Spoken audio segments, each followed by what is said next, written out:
అందరు బాగున్నారా? ఇంచుమించు అందరు బాగానే ఉన్నారు. ఎవరు నాకు సమస్యలో ఉన్నట్టు చెప్పలేదు. మీకేం తెలుసు అన్నయ్య మాకు బాధలు అంటే? బాధలు లేని మనిషి ప్రపంచంలో భూమి మీద లేడు. ఎవరైనా ఉంటే చెప్పండి. ఉంటే ఒక్క చోట ఉంటారు బాధ లేని మనుషులు. హైదరాబాద్ ఎర్రగడ్డ. అర్థమేంటది మీకు? అక్కడ ఒక మానసిక శల్య వైద్యశాల ఒకటి ఉంది. దాన్నే మెంటల్ హాస్పిటల్ అంటారు. వాళ్ళకి బాధలు ఉండవు, ఎందుకంటే వాళ్ళకేం తెలియదు, గుర్తు లేదు, జరిగినవి కూడా మర్చిపోయి ఉంటారు. కాబట్టి కుమిలి కుమిలి ఆడవటానికి భవిష్యత్తు గుర్తు లేదు, గతం గుర్తు లేదు, భవిష్యత్తుని గురించి బాధపడడానికి భవిష్యత్తు తెలియదు. దేవుడు కూడా వాస్తవానికి మనల్ని అలా బతకమన్నాడు యేసునామములో. మంచి మాట. మన ప్రభు మనల్ని ఎంత ప్రేమించాడో ఇక్కడే అర్థమవుతుంది. ఇది ఒక పోరాటం, తప్పదు. నువ్వు ఎంత కడుపు నిండా తిన్నా మరలా ఆకలి అవదా? సో ఎన్నిసార్లు తింటావు, ఎంత తింటావు, మరలా ఆకలి అవుతుంది. అలాంటిదే జీవితం కూడా. ఎంత సమర్థించుకొని సర్దుకొని ముందుకెళ్తున్నా ఇంకొక అవసరం, ఇంకొక అక్కర ఉంటుంది. భవిష్యత్తులో ఏముందో మనకు తెలియదు. కాబట్టి రాబోయే రోజుల్లో వ్యాధి ఉందో, కష్టం ఉందో, కన్నీళ్ళు ఉందో, శ్రమ ఉందో, ప్రమాదం ఉందో, ఏముందో మనకు తెలియదు. కాబట్టి మనము దేవుణ్ణి వేడుకోవాల్సింది ఏంటంటే, గట్టిగా ఒకసారి హల్లెలూయా చెప్పండి. చర్చికొచ్చిన మనము దేవుణ్ణి వేడుకోవాల్సింది ఏంటంటే, అయ్యా నేను భరించలేనంత శ్రమ నాకు ఇవ్వద్దు, ఎందుకంటే ఆ శ్రమలో నిన్ను దాటిపోతానేమో, నిన్ను దాటిపోయేంత బలమైన శ్రమ నాకు పెట్టద్దు. ఒకవేళ ఏదైనా నా జీవితంలో నీవు అనుమతించేది ఉంటే దాన్ని జయించడానికి సామర్థ్యం అయ్యా. తీసేయమని అసలు అడగమాకండి మీరు, ఆయన తీసేయడు. గెలవడానికి సామర్థ్యం కావాలని అడగండి. అప్పుడు అలాంటి శ్రమ గెలవడానికి సామర్థ్యం అడిగావనుకో, ఆ జ్ఞానం ఇంకొకసారి శ్రమ వచ్చినప్పుడు మరలా ఆయన అడిగే పని ఉండదు, మనమే దాటుకొని వెళ్ళిపోవచ్చు. ఆమేన్. కాబట్టి దేవుని సన్నిధికి వచ్చిన మనము భవిష్యత్తు గురించినటువంటి ఇలాంటి అవగాహన ప్రార్థనతో వెళ్ళాలి. రెండవది, ప్రార్థనకు వచ్చాం కదా, దేవుని మందిరానికి వచ్చాం కదా, కృప. ఆ కృప అనే పదానికి చాలా అర్థవంతమైన మాట, లోతైన మాట. కృపలో అన్నీ ఉన్నాయి. అయ్యా ఈ వారం అంతటికి కావాల్సిన కృప కావాలయ్యా అని అడగండి. జీవితకాలానికి సరిపడిన కృప దినదినము పొందుకోవాలి. అమ్మా జాగ్రత్తగానండి అమ్మా. తిక్క తిక్క ప్రశ్నలు, తిక్క తిక్క ఆలోచనలు చేయమాకండి. ఏమి దేవుడు అడిగితేనే ఇస్తాడా? ఇంటికాడు ఉంటే ఈడ, ఆఫీసులో ఉంటే ఈడ, పొలంలో ఉంటే ఈడ, చర్చికి రాకపోతే ఈడ, సచ్చినా ఇవ్వడం, దాంట్లో డౌటే లేదు. ఎందుకంటే ఆయనకు ఒక పద్ధతి ఉంది, దేవుడికి ఒక పద్ధతి ఉంది. ఏంటి ఆ పద్ధతి అంటే, ఇశ్రాయేలీయుల్ని ఐగుప్తులో నుంచి తీసుకొని వచ్చాడు కనాన్‌కి తీసుకెళ్ళడానికి. ఐగుప్తులో ఉంటే పొద్దున్నే గ్యాస్ వెలిగించి కాఫీ పెట్టుకొని తాగుతారు, టిఫిన్ చేసుకొని తింటారు, రెడీ అయ్యి ఆఫీస్కి వెళ్తారు. ఇప్పుడు అరణ్యంలో ఉన్నారు. సిలిండర్ ఎవరు ఇస్తారు, గ్యాస్ ఎవరు ఇస్తారు వాళ్ళకి? కట్టెలు పోయి ఆడబెట్టుకుంటారు అడవిలో. ఎక్కడ బియ్యం దొరుకుతాయి వాళ్ళకి? ఎన్ని బస్తాలు దొరుకుతాయి? 20 లక్షల మందికి పైన ఉన్నాయి, ఎన్ని బస్తాలు దొరుకుతాయి? మరి ఇప్పుడు పోషించాల్సింది ఎవరు వాళ్ళని? ఎవరు? దేవుడే పోషించాలి. ఏం పోషించాలి? అన్నపూర్ణ హోటల్లో ఆర్డర్ పెట్టాలనా? ఎట్లా పోషించాలి? అందుకని మహిమ, మాయ, మంత్రం దేవుడు చేయలా. వారిని పోషించింది మన కళ్ళకు కనబడింది. ఎట్లా పోషించాడు దేవుడు? ఇశ్రాయేలీ సమాజానికి చెప్పాడు, హలో, నేను ప్రతిరోజు ఉదయం 4 గంటల నుంచి 6 గంటల మధ్యలో ఆకాశం నుంచి దేవదూతలు తినే ఆహారం భూమి మీద వేస్తా. వేస్తే 4 గంటల నుంచి 6 గంటల్లో ఎవరైతే లేచి ఆ మన్నాని ఏరుకుంటారో వాళ్ళకి ఆ రోజంతా కడుపు నిండుతుంది. పండుకొని నిద్రపోయి నేను వచ్చేదాకా ఉండదు. నా ఇష్టం వచ్చినప్పుడు వస్తా ఉండదు. 6 గంటల్లోపే ఏరుకోవాలి. మహా అయితే ఆయన కనికరం ఇంకొక 10 నిమిషాలు పని చేస్తుందేమో. ఎందుకంటే అది చూడడానికి మంచు కురిసినట్టుగా కురిసేదంట. ఎండ వచ్చే కొద్దీ అది కరిగిపోయిద్దంట. అందుకని ఎండ వచ్చే లోపే దాన్ని ఏరుకోవాలి. ఏరుకొని ఇంకా నోట్లు వేసుకొని తినేది కాదు. ఏరుకున్న మన్నా ఇంటికి తెచ్చుకోవాలి, ఆ మన్నా దంచుకోవాలి, జల్లెడ పట్టుకోవాలి, దాన్ని కాల్చుకోవాలి, తినాలి. చాలా ఉంది ప్రాసెస్. సోమరోళ్ళని దేవుడు చేయలా. నాకు ఒక్కోసారి జగనన్నే మేలు అనిపిస్తుంది, డైరెక్ట్గా అకౌంట్లో కొట్టేస్తా డబ్బులు. అటు చేయలా దేవుడు. ఖచ్చితంగా మీరు ప్రయాసపడాల్సిందే, తీసుకోవాల్సిందే. ఎందుకన్నయ్యా ఇదంతా? నువ్వు మనిషి శరీరంలో ఉన్నావు కాబట్టి ఈ నియమం. నువ్వు ఒకరోజు దేవతల రూపంలోకి, దేవదూతల రూపంలోకి మారుతావు, నా పోలికలోకి వస్తావు. అప్పుడు నీకు ఈ ప్రయాస లేదు. నువ్వు కూడా నా వంటి దైవ స్వరూపిగా మారిపోతావు. అప్పుడు పరలోకంలో నన్ను చూసి నిన్ను అనుకొని, నిన్ను చూసి నన్ను అనుకొని దేవదూతలు నీకు సాగిల పడతారు. మామూలుగా చప్పట్లు కొట్టచ్చు. అలాంటి స్థాయి, అలాంటి రేంజ్ మనకి ఇవ్వబోతున్నాడు దేవుడు. ఇది దేవుని ఆశ, నిన్ను ఆయనలాగా చేసి ఆ రాజ్యాన్ని తీసుకొని వెళ్ళాలని. అందుకే మనకి మరణం అనే ఒక డెడ్ ఎండ్ పెట్టాడు. ప్రతి మనిషికి మరణం అనే ఒక డెడ్ ఎండ్. అక్కడి నుంచి మనిషి ఇంకా మారిపోతాడు. పోతే నరకానికన్నా పోతాడు, లేకపోతే దేవుడి దగ్గరికన్నా వస్తాడు. అక్కడే తేలిపోద్ది మనిషి జీవితం. కాబట్టి మనిషి జీవితం చాలా ఉత్తమమైనది, మహోన్నతమైనది, మానవ జన్మ ఇంకా ప్రశస్తమైనది. అలాంటి దానిని చిన్న చిన్న వాటికి, లోక సంబంధమైన వాటి కోసం క్షణికమైన ఆవేశాలతో మీరు నిర్ణయాలు తీసుకొని దేవుడి దీవెన పోగొట్టుకోవద్దు. దేవుడు మనల్ని ప్రేమించాడు, అందుకే మనకి ఉపదేశం, ఈ సహవాసం ఇచ్చాడు. ఆమేన్. మంచిది, చాలా సంతోషం. ఎందుకంటే మనకు వచ్చిన ఈ సహవాసం, వినబడుతున్న పేరు, ప్రతిష్టలు నాకు సంతోషం అనిపించాయి.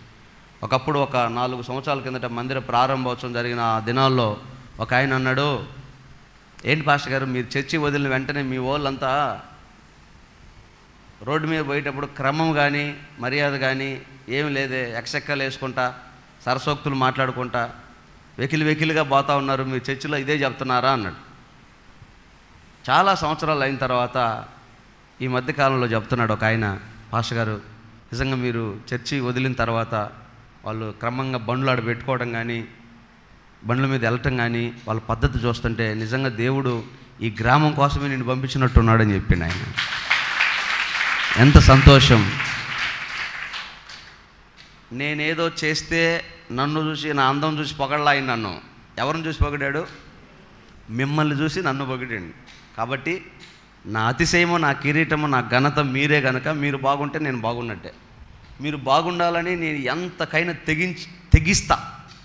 మళ్ళీ చెప్పాలంటే తెగించటం అంటే ఏం చేస్తా, నేను తెగించున్నాను అంటుంటారు ఒక కామ.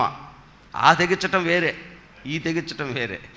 ఎంతకైనా తెగించటం అంటే దైవజనుడైన పౌలు అంటాడు, మాలో మరణం మీలో జీవం కలుగు చేస్తుంది అంటాడు.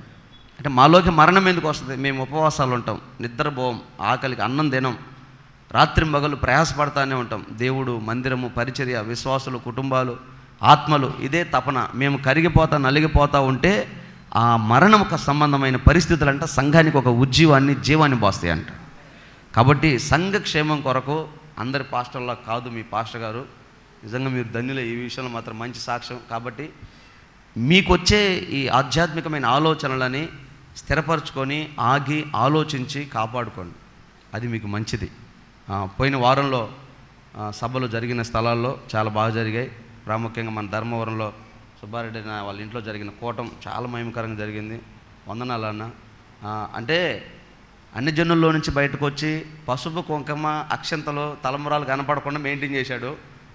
ఒకవేళ మన కార్యక్రమం అయిపోయిన తర్వాత వాళ్ళకి సంబంధించిన ముసలోళ్ళు ఎవరన్నా నుండి బలవంతానికి తెచ్చి పూసుకుంటే అది మనకు సంబంధం లేదు.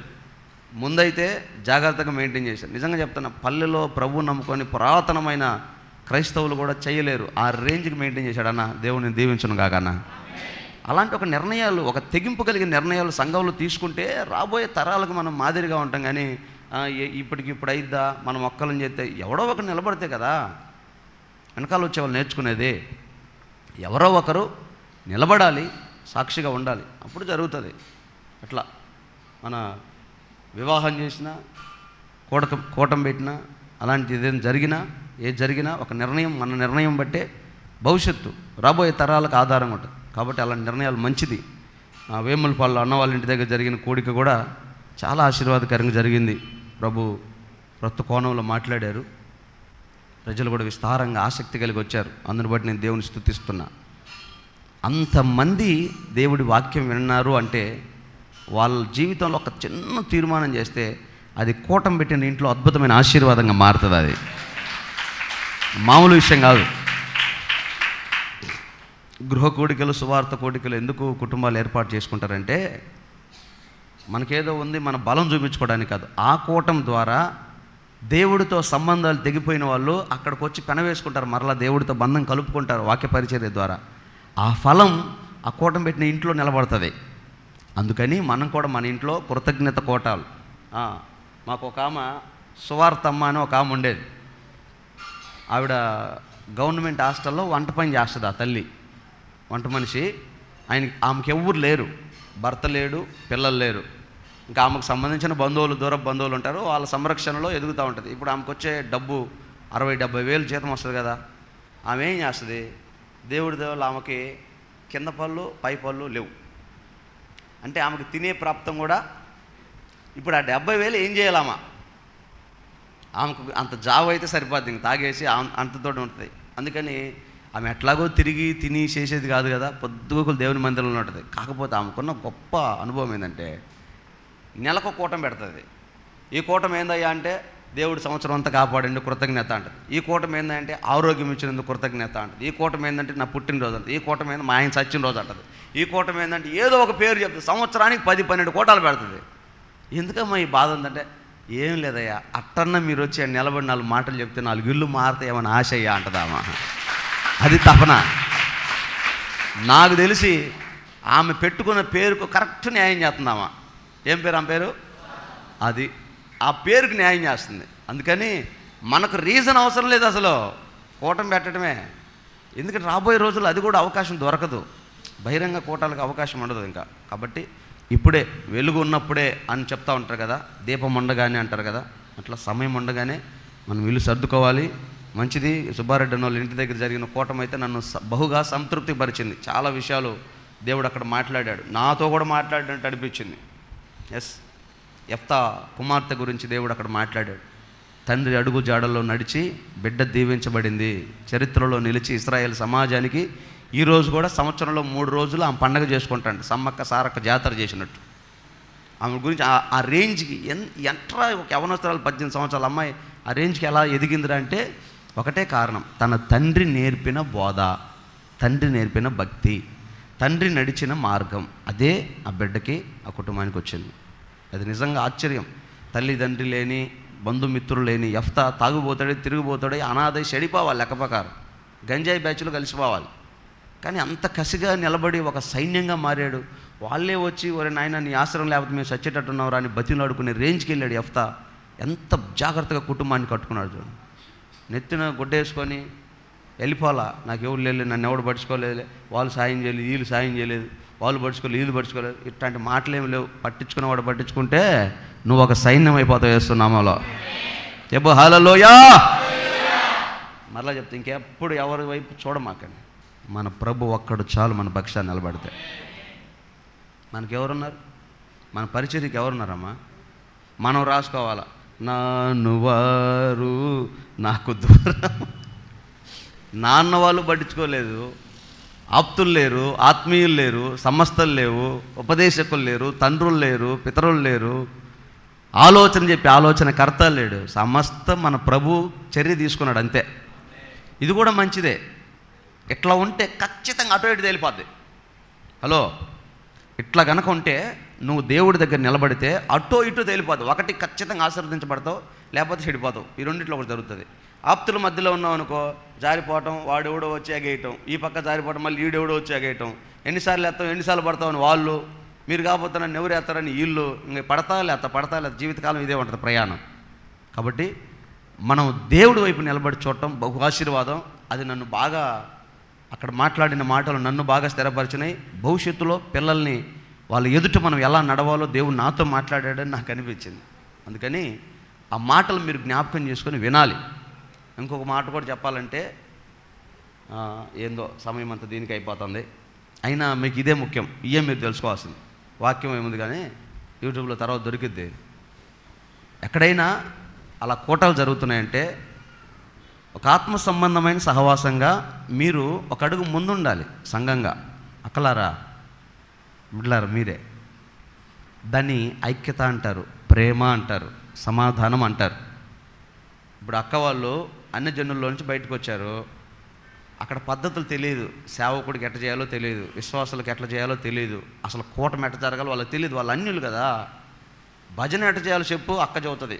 అక్క ఇక తాళాలు తీసుకుందంటే మీకు సిడతలు మోగిపోతాయి. భజన గురించి తెలుస్తుంది, దీని గురించి తెలియదు కదా. అప్పుడు ఏం చేయాలి? మీరు ఆత్మ సంబంధంగా ప్రేమ కలిగి ఆమెను సమీపించామా, ఇదిగో ఇట్లా చేద్దామని నలుగురు కలిశారని ఒక పూటే కదా, ఆమె కొంచెం ధైర్యంగా ఉంటుంది, కూటమి ఇంకా మహిమకరంగా జరుగుతుంది.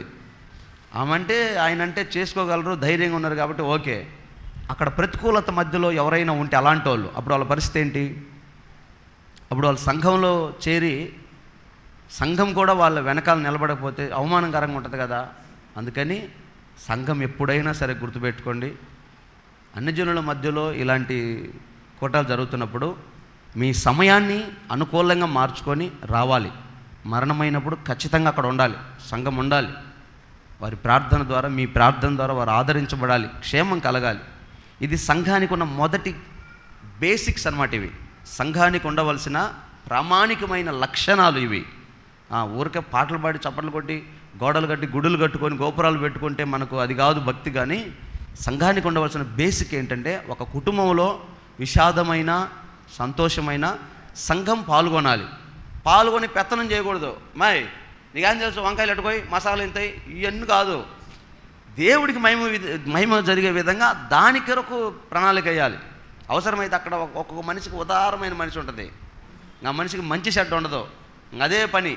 అట్లాంటి వాళ్ళని మనం వివేచించి మనమే ఒక అడుగు తగ్గి, కానీ అక్క నువ్వు ఎట్ట చెబితే అట్ట అక్క, ఉప్పు కేజీ పోయమంటావు అక్క అని అడిగి, ఆ మనిషికి తెలియదు కదా, నువ్వు కొంచెమే పోసి కేజీ పోసినాక నువ్వు చెప్పినట్టే పాని ఒకరినొకరు గనపరుచుకుంటే మంచిది కదా. ఇలాగా ఎందుకు ఈ మాట చెప్తున్నానంటే, మీరు కలుస్తారు కానీ అక్కడికి వెళ్ళిన తర్వాత 2 కొప్పులకు శుద్ధి కుదరదు. వెళ్ళటం అయితే వెళ్తారు కానీ శుద్ధి కుదరదు. అందుకని ఇంకా దీని కాడికి రాకూడదు, ఈ కొంపలు అడుగు పెట్టకూడదు అని అట్టటి నిర్ణయాలు తీసుకుంటారు. అది తప్పు. ఎట్లా ఉన్నా సరే అక్కడ ఉండాలి. అవసరమైతే శుద్ధి కుదరకపోతే కొంచెం దూరం మెయింటైన్ చేయండి. ఆ వంట దగ్గర ఉంది కదా, నువ్వు ఇంకొక చోట ఉండాలి, ఏడేముంది కదా నువ్వు ఇంకొక చోట ఉండాలి. ఇట్లా మనం కలిసి మెలిసి ఈ రాజ్యంలో కనుక మెయింటైన్ చేస్తే పరలోకంలో పెత్తనం మందే. హల్లెలూయా. నిజం, ఈ మాట వాస్తవం. అక్కడ ఏదైతే త్యాగం చేస్తావో అది అక్కడ దేవుడు మనకిస్తాడు. ఇది సంఘం యొక్క ప్రామాణికం. ఎందుకు ఈ మాటలు చెప్తానంటే, ఇంచుమించు అయిపోయింది. మే నెల కూడా చివరికి వచ్చాము. వచ్చే నెల కూడా ఇక నెక్స్ట్ ఈ నెలకే వర్షాలు పడుతున్నాయి, నెక్స్ట్ మంత్ ఇంకా వర్షాలు పడతాయి. ఇక సేవ అనేది కష్టమైపోయింది. ఏం జరిగినా సంఘంలో జరగాలి. భారభరితమైన పరిచర్య మనం ముందు పెట్టుకొని ఉన్నాం. దేవుడి దేవాలు జరుగుతుంది. ఎట జరుగుతుందో యేసయ్యకే మహిమ. అది అద్భుతం, అసలు ఇక చెప్పేదానికి లేదు. పోయిన వారం ఒకరోజు పరిచర్య చేశారు మన వాళ్ళు, చాలా బాగా చేశారు నిజంగా. అన్నోళ్ళు వాళ్ళ త్యాగానికి చప్పట్లు కొడుతూ దేవునికి మహిమ చెప్దామా? దేవుడు వారిని దీవించునుగాక. అంటే 4-5 రోజులు చేయాల్సిన పని భయంకరమైన ఎండలో ఒకటే రోజు ముగిచ్చేశారు. 2 అక్కోళ్ళు, మిగతాదంతా పురుషులే అల్లాడిచ్చేశారన్న. దేవుడు మిమ్మల్ని దీవించునుగాక. అయిపోయింది. అబ్బా అన్నయ్య పోగొట్టుకుని నేను రేపు వచ్చి చేద్దానంటే మళ్ళీ ఆ గోడ పీకేది కాదు పెట్టేది కాదు. అయిపోయింది, దాటి వచ్చాం. ఏదో నీకు ఛాన్స్ ఉంటే నెక్స్ట్ చూసుకో. ఇప్పుడు కూడా పరిచర్య మర్చిపోయా. ఇప్పుడు భోజనం అయిన తర్వాత ఒక చిన్న పరిచర్య, 1 గంట పరిచర్య ఉంటుంది. మనుషులు ఎక్కువైతే అర్ధగంట అవుతుంది, ఇంకా ఎక్కువైతే 10 నిమిషాలు ముగిచేయచ్చు. చిన్న పరిచర్య. ఆ గోడలకి సిమెంట్ మాల్ కొట్టేసి వదిలేస్తే, ఇక మట్టి తోలేస్తే బేస్మెంట్ కంప్లీట్ అయిపోద్ది యేసునామములో. ఇక బేస్మెంట్ కంప్లీట్ అయిందంటే ఇంకా ఆ తర్వాత ఏముంది, ఎదిగిపోద్ది. అందరూ ఒకసారి చెప్పలు కూడా దేవుని స్తోత్రం చెప్పండి. ఆమేన్. స్త్రీలు కొంచెం ముందు సరి కూర్చోండి.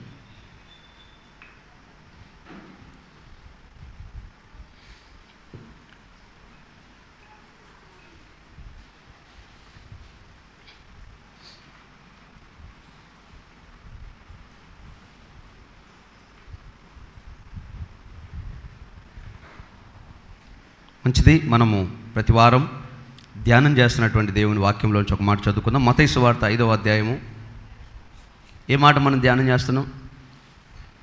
మత్తయి సువార్త 5వ అధ్యాయము 10వ వచనం చదువుదాం. నీతి నిమిత్తము హింసింపబడువారు ధన్యులు. మొదటి నుంచి మనం చదువుకుంటూ వస్తున్న మాటలో మీరు జ్ఞాపకం చేసుకోండి. యేసు ప్రభు తన యొద్దకు వచ్చిన తన ప్రజలతో చెప్తున్న మాట, లోకంతో చెప్తున్న మాట కాదు, తన ప్రజలతో చెప్తున్న మాట. ఏమని చెప్తున్నాడంటే, నీతి నిమిత్తము హింసింపబడువారు ధన్యులు. అసలు నిజంగా లోకానికి ఒక వెర్రితనంలాగా అనిపించిన యేసయ్య మాటలో, ఎవరైనా సంతోషంగా ఉంటే ధన్యులు కానీ, తన్నించుకుంటే ధన్యులు ఎట్లా అవుతారు? ఆనందపడితే ధన్యులు కానీ, ఏడుస్తూ ఉంటే ధన్యులు ఎట్లా అవుతారు? దేవుడేమో హింసింపబడేవారు ధన్యులు అంటారు, దుఃఖపడేవారు ధన్యులు అంటాడు, దీనులు ధన్యులు అంటాడు. ఈ మాటలే చెప్తా ఉన్నాడు. ఇప్పుడు ఏమంటున్నాడు? నీతి నిమిత్తమై హింసింపబడేవారు ధన్యులు, వారిదే పరలోక రాజ్యం. ఇప్పుడు చిన్నప్పుడు మనం చదువుకునేటప్పుడు స్కూల్లో మనకు కొన్ని పదాలు చెప్తారు. వ్యతిరేక అర్థాల, వ్యతిరేక పదాల? వ్యతిరేక పదాలు. మంచి అంటే చెడు, దుఃఖం అంటే సంతోషం, సంతోషం అంటే దుఃఖం. ఇప్పుడు హింస అంటే దానికి సమాధానమో సంతోషమో ఘనతో ఏదో ఒకటి వస్తుంది. ఇప్పుడు హింసపడ్డోడే పరలోక రాజ్యంలో ప్రవేశిస్తాడన్నప్పుడు దానికి వ్యతిరేక పదం ఏంటి? హింస లేనుడు పరలోక రాజ్యంలో ఖచ్చితమే ఆ మాట. ఇంకా దాంట్లో నో డౌట్. నేను కళ్ళబొల్లి కబుర్లు చెప్పి దానికి కుట్లేసి మసిపూసి మారేడికాయ చేసి ఏం కదలదు, అదే తప్పు రాశారులే, కుదరదు. యేసయ్య చెప్పిన మాట వాస్తవం. పరలోక రాజ్యము నిమిత్తమై హింసింపబడిన వారు ధన్యులు, వారికి పరలోక రాజ్యం. నువ్వు దేవుని రాజ్యానికి రావాలంటే ఖచ్చితంగా నీకు హింస కలగాలంట. అలాగని నువ్వు పోయి ఊర్లో తన్నించుకోమని కాదు నేను అంటుంది. దేని కొరకు ఆ హింస ఎలాగుంటుందంటే, దేవుని సన్నిధి, అక్కడ చదివిన మాట నీతి నిమిత్తము. నీతి అంటే భక్తి, నీతి అంటే సత్యము, నీతి అంటే దేవుడు, నీతి అంటే ఉపదేశ క్రమం, నీతి అంటే మనకు అనుగ్రహించబడిన ఈ ప్లాట్ఫామ్ నీతి. దాని నిమిత్తమై హింసింపబడిన వారు ధన్యులు. ఎట్లా వస్తుంది హింస? నీతి నిమిత్తమై హింస అంటే ఎట్లా వస్తుంది? ఎందుకని నేను ఇంత వివరం చెప్తున్నానంటే, దాని కింద ఇంకొక మాట ఉంటుంది. ఏముంటుంది? నా నిమిత్తమై. కాదు, ఇక్కడేమో నీతి నిమిత్తమై హింస అన్నాడు, తర్వాత ఏమన్నాడు? నా నిమిత్తమై హింస. రెండు రకాల హింసలు ఉన్నాయి. ఒకటి నీతి నిమిత్తమై హింస, రెండోది ఆయన నిమిత్తమై హింస. ఆయన నిమిత్తమైన హింస సంగతి తర్వాత మాట్లాడదాం. ఇక్కడ నీతి గురించి మాట్లాడదాం. ఏంటి నీతి? దేవుడు, భక్తి. ఈ భక్తి విషయంలో హింసపడాలి. ఎట్లా హింసపడతారు భక్తి విషయంలో అంటే కొంచెం బేస్ పెట్టినాను. ఇప్పుడు మీలో చాలామంది ప్రారంభంలో ఎదుర్కొన్న సమస్య ఇది. ఆయా ప్రాంతాల నుంచి ఈ మందిరానికి వస్తే ఏమన్నారు? ఏమమ్మా ఇక్కడ గుడి లేదా, ఇక్కడ చర్చి లేదా, ఇది ఊరు కాదా, ఇది మందిరం కాదా, అంత దూరం పోవాలనా అనలేదా? ఇంకా చెప్పాలి, పల్లెలో లేదా, ఇంత పెద్ద గోపురం కట్టిమే, ఇంత పెద్ద గంట పెడితేమే, ఇంత చేస్తమే, అంత దూరం పోవాలా అనలేదా? అన్నోళ్ళు ఊరుకున్నారా? హింస పెట్టే మాటలు, నిందించే మాటలు, అవమానించే మాటలు మాట్లాడారు. అదే అదే నీతి నిమిత్తమైన హింస. దేవునికి స్తోత్రం. ఇది రావాలి ప్రతి మనిషికి. సర్దుకొని సమర్థించుకొని ఎక్కడ గొంగలు అక్కడే పడి ఏదో ఒకట్లే ఎట్టకొట్లే అంటే అబ్బాయి నీకు దేవుని రాజ్యం లేదు. ఈ మాట ప్రకారం నీకు లేదు. నీకు హింస రావాలి, నువ్వు దాటాలి, ఎక్కాలి, ఎదగాలి. ఆ హింసను పడి నువ్వు దేవుని సన్నిధి దాకా పరిగెత్తగలిగితే ఆ హింస నిమిత్తమై దేవుడు నీకు రాజ్యం ఇస్తాడంట. దేవునికి మహిమ కలుగును గాక. హల్లెలూయా. అంటే ఆ దేవుని మందిరానికి వచ్చి ఆ ఒక్క విషయమే కాదు, ఉపదేశ క్రమం. ఉపదేశ క్రమం అంటే ఇప్పుడు మీరు భక్తి చేస్తున్నారు, చాలామంది భక్తి చేస్తున్నారు. కొంతమంది చేసే భక్తి అభ్యంతరకరంగా ఉంటుంది. మనం వెళ్ళి ప్రశ్న చేస్తాం, ఏంట్రా ఇది, అసలు బైబిల్లో ఇట్లాంటి పద్ధతులు లేవు కదా, ఎందుకు చేస్తున్నారు ఇట్లాగా? వాళ్ళు మనల్ని కొడతారు, గాయపరుస్తారు, హింసిస్తారు కూడా. ఎందుకు ఈ మాట చెప్తున్నానంటే, నిన్న ఒక ఆయన సాక్ష్యం చెప్తున్నాడు. ఏమని? ఈ మరియమ్మ గుడి దగ్గర కొబ్బరికాయలు కొట్టి ఊదికడ్డీలు వెలిగించి ఆమెకు దండేసి తిప్పి ఊదికడ్డీలు అక్కడ అరటిపండు గుచ్చిపెట్టి కొబ్బరికాయ కొట్టి ఒక చెప్ప ఆమెకు పెట్టి ఇంకో చెప్పి వెళ్ళి తీసుకొని పోతుంటే ఒక పాస్టర్ గారు, ఒక బ్రదరు వెళ్ళి వాళ్ళు చెప్పాడంట, అయ్యా అసలు బైబుల్లో ఇలాంటి పద్ధతి లేదు, అసలు ఆమెను ఎందుకు పట్టుకున్నారు మీరు? సరే పట్టుకుంటే ఈ కొబ్బరికాయలు, ఈ ఊదికడ్డీలు ఆమెకు ఎందుకు చేస్తున్నారు మీరు? ఆమెకు ఎందుకు గుండు చేస్తున్నారు అని మాట్లాడితే సావు కొట్టారంట ఆ పిల్లని పట్టుకొని, భయంకరంగా కొట్టారంట. నిజానికి సమయోచితంగా దేవుని కొరకు హింసపడితే మంచిదే కానీ అనవసరంగా లోపల కలిగిన ఉద్రేకాన్ని తీసుకొని వెళ్ళి వాళ్ళతో ఈ మాటలు చెప్పి తన్నులు తింటే మాత్రం దేవుడికి ఏమి సంబంధం లేదు. వివేచించాలి. అక్రమము జరుగుతుంది, క్రమంగా భక్తి జరగదు, క్రమంగా ఉపదేశం వినబడదు, ఉపదేశ క్రమంలో సంఘాలు ఉండవు. అలాంటి చోట అక్రమం జరుగుతుంది. అక్రమం జరిగిన చోట మనం ఎలుగెత్తి సత్యవాక్యాన్ని ప్రకటన చేసినప్పుడు ఖచ్చితంగా హింస పెడతారు, మనల్ని హింస పెడతారు. ఈరోజు చాలామంది సంఘాలలో జరుగుతుంది అదే. అక్రమం జరుగుతున్నప్పుడు, అన్యాయమైన మాటలు ప్రకటించబడతా ఉన్నప్పుడు, అది తప్పు అని మనం చెప్పినప్పుడు మన మీద తిరుగుబాటు చేస్తారు, వ్యతిరేకమైన మాటలు మాట్లాడతారు. అయితే సంఘంగా కూడుకున్న మనలో ఎప్పుడైనా ఇలాంటి హింస కలిగిందా?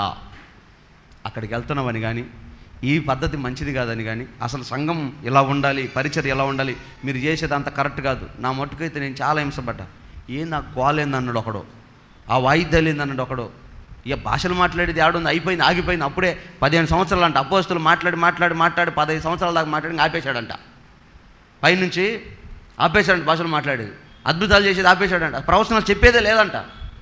మనకు శాతవక, మనం ప్రాక్టీస్ చేయక, దేవుని సన్నిధిలో మనము భక్తిలో శక్తిని పొందుకోలేక ప్రవచనాలు కానీ అద్భుతాలు కానీ సూచక్రియలు కానీ దూరం అయ్యాయి. కానీ మనము దూరం అయ్యాం, కానీ అవి దూరం అవలా. అవి నిన్న నేడు రేపు ఒకే విధంగా ఉన్నాయి, అవి దూరం అవలా. ఇలాంటి భక్తి విషయంలో నన్ను చాలామంది ఇబ్బంది పెట్టారు, మిమ్మల్ని కూడా పెట్టింటారు. ఒకవేళ పెట్టకపోతే మీరు సరైన భక్తి చేయలేదేమో. హలో, ఒకసారి ఒక చిన్న షార్ట్ మెసేజ్ వచ్చింది. ఎందుకు మీరు జడలు అల్లుకుంటున్నారు, ఎందుకు మీరు సోగు చేసుకుంటున్నారు అంటే, నా ఉద్దేశం ఏంటంటే, అక్కడ పేతురు ఏమంటాడంటే, జడలు అల్లుకొనుట. నెత్తి మీద చేయి పెడితే నొలక మంచం మీద పెట్టినట్టు అనిపించింది. కళ్ళు తెరిచి చూసా, ఎక్కడొక జడ, ఎక్కడొక జడ, ఎక్కడొక జడ, ఎక్కడొక జడ, మళ్ళీ ఇటు పక్క నుంచి ఇటు పక్క మొత్తం కలిపి ఒక జడ. అన్ని అవసరం, ఎంత టైం పెట్టి ఉంటారు దానికోసం. దానివల్ల ఏమన్నా అమ్మాయి తలకాయ నొప్పి తగ్గిద్దా, జుట్టు పెరిగిద్దా, లేకపోతే అమ్మాయిని చూసి ఫోటోలు తీసుకొని అబ్బా మిషన్ డే వచ్చిందిరా, ఈ పిల్లకపోతే ఇంకెవర్రా అని ఏమన్నా పేపర్లు వేసి క్రెడిట్ ఇచ్చారా, వైరల్ చేశారా? దానివల్ల ఉపయోగమే ఉంది, అవి నష్టం కదమ్మా. మనకి ఎందుకమ్మా లోకాశలు పోగొట్టుకున్నాం. సరే, అది కూడా ఒక యవ్వనస్తురాలు పెళ్లి కావాల్సిన పిల్లలు అల్లుకుందంటే సరే, కానీ నీకు పెళ్ళి మీ ఆయన నుండి 6 మంది పిల్లలు పుట్టినాక నీకు ఎందుకమ్మా నీ జడలని చెప్పా. తప్ప అమ్మా రుతమ్మా, తప్పలేదు కదా. ఒకడు అన్న, అసలు నీకు ఎందుకు ఆయన వాక్యం చెప్పకుండా జడల మీద నువ్వు ఎందుకు పోతావా అని. మరి పేతురు రాసిన ఆ మాట చింపేయి, పేతురు చెప్పిన మాట చింపేయి, దాని మీదకి. ఎందుకంటే పోవాలి, ఇది భక్తి. ఇప్పుడు మీరు కనుక ఇది నిజం అని చెప్పి నేను చెప్పిన మాటని ముడేసుకొని తెల్లచీర కట్టుకొని వచ్చారనుకో, ఖచ్చితంగా మిమ్మల్ని ఎగతాళి చేస్తారు, హింస పెడతారు. అబ్బో బయలుదేరిందయ్యా పరిశుద్ధురాలో, అయ్యో పరిశుద్ధమ్మ బయలుదేరింది, అయ్యో ఎగతాళి చేస్తారు. అదే నింద, అదే హింస, మానసికమైన ఒత్తిడి రాని, అవి వస్తేనే భక్తి. హల్లెలూయా. పురుషులకైనా స్త్రీలకైనా ఆధ్యాత్మికమైన ఆసక్తితో నువ్వు ఎదుగుతూ ఉన్నప్పుడు అన్యజనులు, నామకార్థమైన భక్తులు నిన్ను చూసి భక్తి విషయమై నిందించి హింసిస్తే నువ్వు ధన్యుడవో ధన్యురాలవో, నీకు పరలోక రాజ్యము దొరుకుతుంది. ఒకవేళ అది లేదా, అలా ఎప్పుడు నీకు ఆ ఎఫెక్ట్ రాలేదా, ఖచ్చితంగా నువ్వు ఎక్కడో తేడబడ్డావు, నో డౌట్. పురుషులైనా స్త్రీలైనా ఎవరి మాటలు వింటున్నా, లైవ్ ద్వారా ఈ మాటలు వింటున్నా, గుర్తుపెట్టుకో, దేవుని రాజ్యాన్ని గురించినటువంటి హింస, అవమానం, నింద నీకు రాలేదంటే నువ్వు ఖచ్చితంగా తేడాపడ్డావు. ఏం తేడాపడ్డావు? భక్తి విషయంలో తేడాపడ్డావు. మంచి భక్తి, నికాసైన భక్తి, రోషం కలిగిన భక్తి నువ్వు చేయట్లేదు. అందుకే నిన్ను ఎవడు నీ జోలికి రావట్లేదు. లోకంతో పాటు కలిసిపోయావు, అందరితో పాటు ఏకమయ్యావు. అసలు నువ్వు పరిశుద్ధుడివో, దేవుని బిడ్డవో, నమ్ముకున్నాడో తేడా తెలియట్లే వాళ్ళకి. జబర్దస్తులు చూస్తున్నావు, వాళ్ళతో పాటు సినిమాలకు వెళ్తున్నావు, వాళ్ళతో పాటు సరస్వక్తులు ఆడుతున్నావు, వాళ్ళతో పాటు లోక సంబంధమైన ప్రదేశాలకు వెళ్ళి తిరిగేసి వస్తూ ఉన్నావు. ఎవడురా మీ అల్లో క్రైస్తవుడు అంటే అందరూ ఒకేలా కనపడుతున్నావు. ఆడు కూడా డిప్ప కట్టింగ్ చేపించి మధ్యలో బైపాస్ రోడ్డు పెట్టినప్పుడు కోడిగుడ్డు కోడి పుంజుకు పెట్టినట్టు మధ్యలో పెడుతున్నాడు, వీడు కూడా పెడుతున్నాడు. ఎక్కడ నడినెత్తి నుంచి అరికాల వరకు ఏదైనా చూద్దామంటే అన్ని చినిగిపోయిన ప్యాంట్లే, అన్ని చినిగిపోయిన సొక్కాలే, అన్ని డిప్ప కట్టింగ్లే, ఈ తపేలు ఉన్నట్టుంటాయి. చుట్టూ గీకేసి మధ్యలో పెడతాడు వీడు. మీరు కావాలంటే పల్లెటూరులోకి వెళ్ళండి, ఖచ్చితంగా ప్రతి కొంపలో ఒక తపేలు ఉంటుంది. పైన తెల్లగా ఉంటుంది, కింద మాత్రం ఉండదా? లేవా మీ ఇంట్లో? హల్లెలూయా, హల్లెలూయా. నేను ఒక ఇంటికి వెళ్ళా, భోజనం పిలిచారు, అన్నయ్య కూర్చో, అయిపోయింది 2 నిమిషాల్లో వస్తాను. వంట రూమ్లోకి వెళ్ళి దబా సౌండ్ వచ్చింది. ఏమైందమ్మా అంటే చేయగలిగింది అన్నయ్య. ఏమైందిరా అంటే బాండి ఉంటుంది కదా, అది పొయ్యి మీద పెట్టింది, దానికి పట్టుకునే కాడలు లేవు. ఈ పట్టుకారుతో పట్టుకుంది, అది జారు వచ్చేసింది, ఈలోపు చేయి పట్టుకుంది, కాలింది. ఆ ఇల్లు ఏమైనా అమాయకులది, పేదరికంది, అన్యాయస్తులది అంటే అబ్బే, ఏసీ ఉంది, ఇల్లు మొత్తం పిఓపి డెకరేషన్ చేయించి ఉంది, ఫ్రిడ్జ్ ఉంది, డబల్ కట్ మంచం ఉంది, డబుల్ డోర్ ఫ్రిడ్జ్లు ఉన్నాయి, కావాల్సినంత సామాను, అసలు కిటకిటలాడిపోతుంది. అసలు వంట రూమ్లో ఏంటి కబోర్డ్లు పగిలిపోయేటట్టు ఉన్నాయి. మరి ఈ దిక్కుమాలిన బండి ఎందుకు పెట్టుకుందంటే పెళ్ళప్పుడు కొన్నదంట. దాన్ని బయట మనసు రాట్లా, జ్ఞాపకార్థమో దినమో పోయి పంపించడానికి మనసు రావట్లా, దాపెట్టి. అట్లాగే కొన్ని తప్యాలు ఉంటాయి, వాటికి వాడు కంపెనీ వాడు ఇచ్చిన మచ్చలు ఉంటుంది కదా, ఆ లోగోలు పోతాయి, పేర్లు పోతాయి, రుద్ది మొత్తం షేపు నున్నగా అవుతుంటుంది, కింద మాత్రం మసి మామూలుగా ఉండదు. ఇప్పుడు పైన తెల్లగా ఉన్నప్పుడు కింద కూడా తెల్లగా ఉండాలి. వాడు కంపెనీ వాడు ఇచ్చినప్పుడు 2 తెల్లగానే ఇస్తాడుగా, మరి కింద మాత్రం ఎందుకు నల్లగా ఉంటుంది? ఈమె సోకంత పైనే, కింద మర్చిపోయింది. తొడవటం కడగటం మర్చిపోయింది. అందుకే కింద మాత్రం నల్లగా అవుతుంది. ఒక్కొక్క డిప్ప కటింగ్ చేయించుకొని ఇది మొత్తం బీకేసుకొని ఇది మాత్రం పెట్టుకొని వస్తారు. అని చూస్తే నాకు ఆ తపేలే గుర్తొస్తుంది, మాడిపోయిన బాండియే గుర్తొస్తుంది. అట్లా లోకంతో పాటే ఉంటే సద్భక్తి చేసావని నిన్ను ఎట్లా గుర్తుపడతాడు? అందుకే దైవజనుడైన పౌలు అంటాడు, తిమోతికి ఒక పత్రిక రాస్తూ సంఘానికి ఈ మాట చెప్పు తిమోతి, ఏమని చెప్పాలయ్యా అంటే, ఇదిగో తిమోతికి రాసిన 2వ పత్రిక 3వ అధ్యాయం 12వ వచనంలో సంఘాన్ని గురించి ఈ మాట చెప్పు.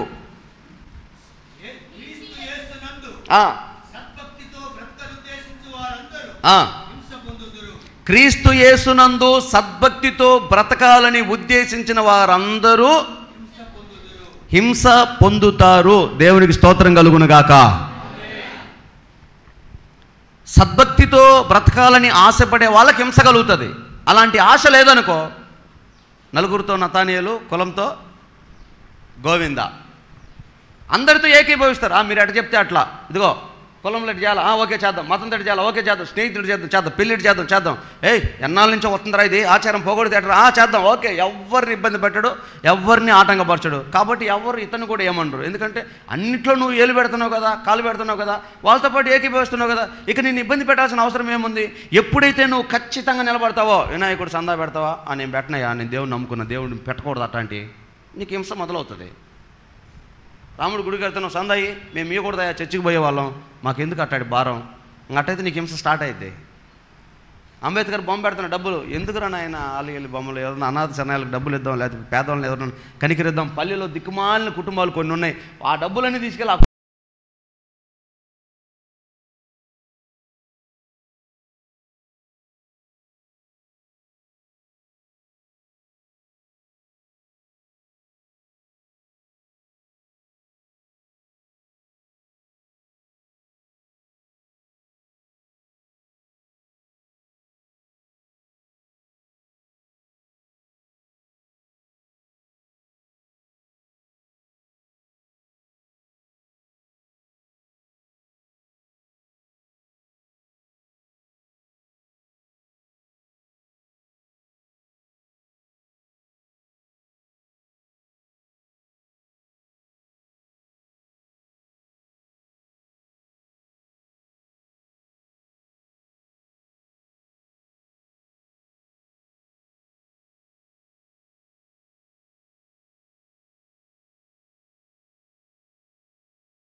భక్తి భయం ప్రతి గుండెలో ఉంటుంది.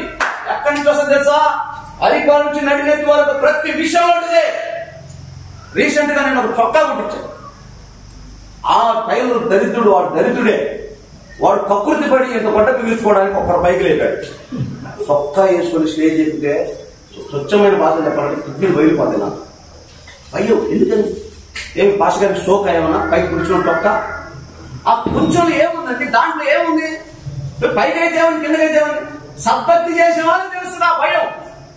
మరి ఆఫ్టర్ ఒక చొక్కా గుడలోనే అంత భయం ఉంటే, మరి నువ్వు చేసే సోపులో, నువ్వు మాట్లాడే మాటలో, నువ్వు చూసే చూపులో, తిరిగే దాంట్లో యేసయ్య ఎలాంటి వారిని దేవుని రాజ్యానికి రావాలని కోరుకుంటాడంటే, ప్రతి విషయంలో పరీక్షించి సద్భక్తి చేసి దేవుడికి అంగీకారంగా బ్రతికే వాళ్ళు పరలోక రాజ్యానికి వస్తారు. అలాంటి వాళ్ళు నిందించబడతారు, హింస పెట్టబడతారు అంటారు. అన్ని క్రైస్తవులు కాకపోతే ఎవరిని అంటారంటే, ప్రతోడు క్రైస్తవుడే, ప్రతోడికి క్రైస్తవుడే దొరుకుతాడు. లోపల 2 కాలం మీద వస్తుంటాడు ఒకడు. నాకు భలే నవ్వుతుంటారు, వరే పిల్లి కూడా తెగబడుతుందిరా, కుక్క దాని బతికి ఎంట పడుతుంది కుక్క. నువ్వు క్రైస్తవుడి మీదకి వస్తున్నావే, అది ఎందుకు మౌనంగా ఉన్నాడు బుద్ధి లేకపోతే ఎప్పుడు అర్థమైంది నీకు? క్రైస్తవుడు ఎందుకు మౌనంగా ఉంటాడు? అదే ముస్లిం దగ్గరికి చెప్పమను, వాడు జీహాద్ ప్రకటిస్తారు. వాడి విధంగా అల్లా పేపోసి పాల్గొంటాడు. అర్థం ఏంటంటే ఇది భక్తి. అల్లాహకి ఎవడైనా ఎదురు తిరిగి మాట్లాడితే సంపేయమని ఖురాన్లో రాసి ఉంది. వాడు చంపేస్తాడు. అది ఇంకా భక్తి వాడికి, అది ఎమోషన్ వాడికి.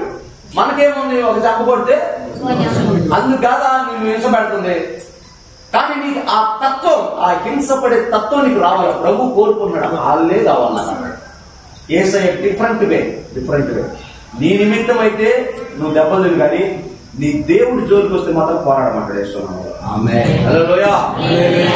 నీ నిమిత్తం అయితే నువ్వు తగ్గించుకో, నిన్ను నిందించిన అవమానించిన ఓర్చుకో, వాడు గాయపడి చచ్చిపో. కానీ దేవుడు జోలికి వస్తే మాత్రం వదిలిపెట్టమాట, చీల్చి చండాలని మనం ప్రయత్నం. కాబట్టి ఎంత దినాల్లో పరిశుద్ధాత్మ దేవుడు సంఘంతో మాట్లాడుతున్న మాటలు ఏంటంటే, ఇదిగో నీతి నిమిత్తమే మీరు హింస పొందితే మీరు ధన్యులే. భక్తి కొరకు, విశ్వాసం కొరకు, పరిశుద్ధ జీవితం కొరకు, సాక్ష్యం కొరకు మీకు ఇబ్బంది అవుతుందా? మీరు ధన్యులే. ఓర్చుకోండి, కాపాడుకోండి, నిలబడండి, మీకు పరలోక రాజ్యం దొరుకుతుంది. ఆమేన్. అది సంఘంగా కొనసాగుతున్నప్పుడు మనకు కలిగే హింసలు పొందితే గట్టిగా చెప్పండి. సంఘముగా దేవుని సన్నిధిలో సంఘముగా మనము వెళ్తా ఉన్నాం. గట్టిగా చెప్పు.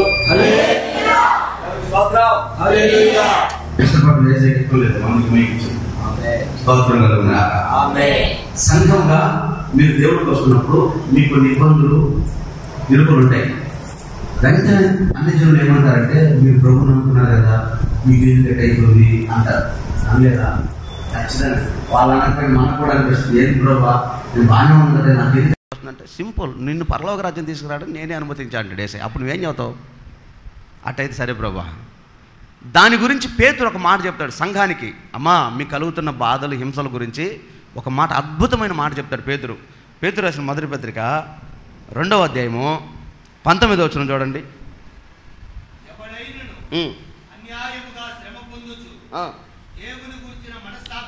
4:12 చూడు.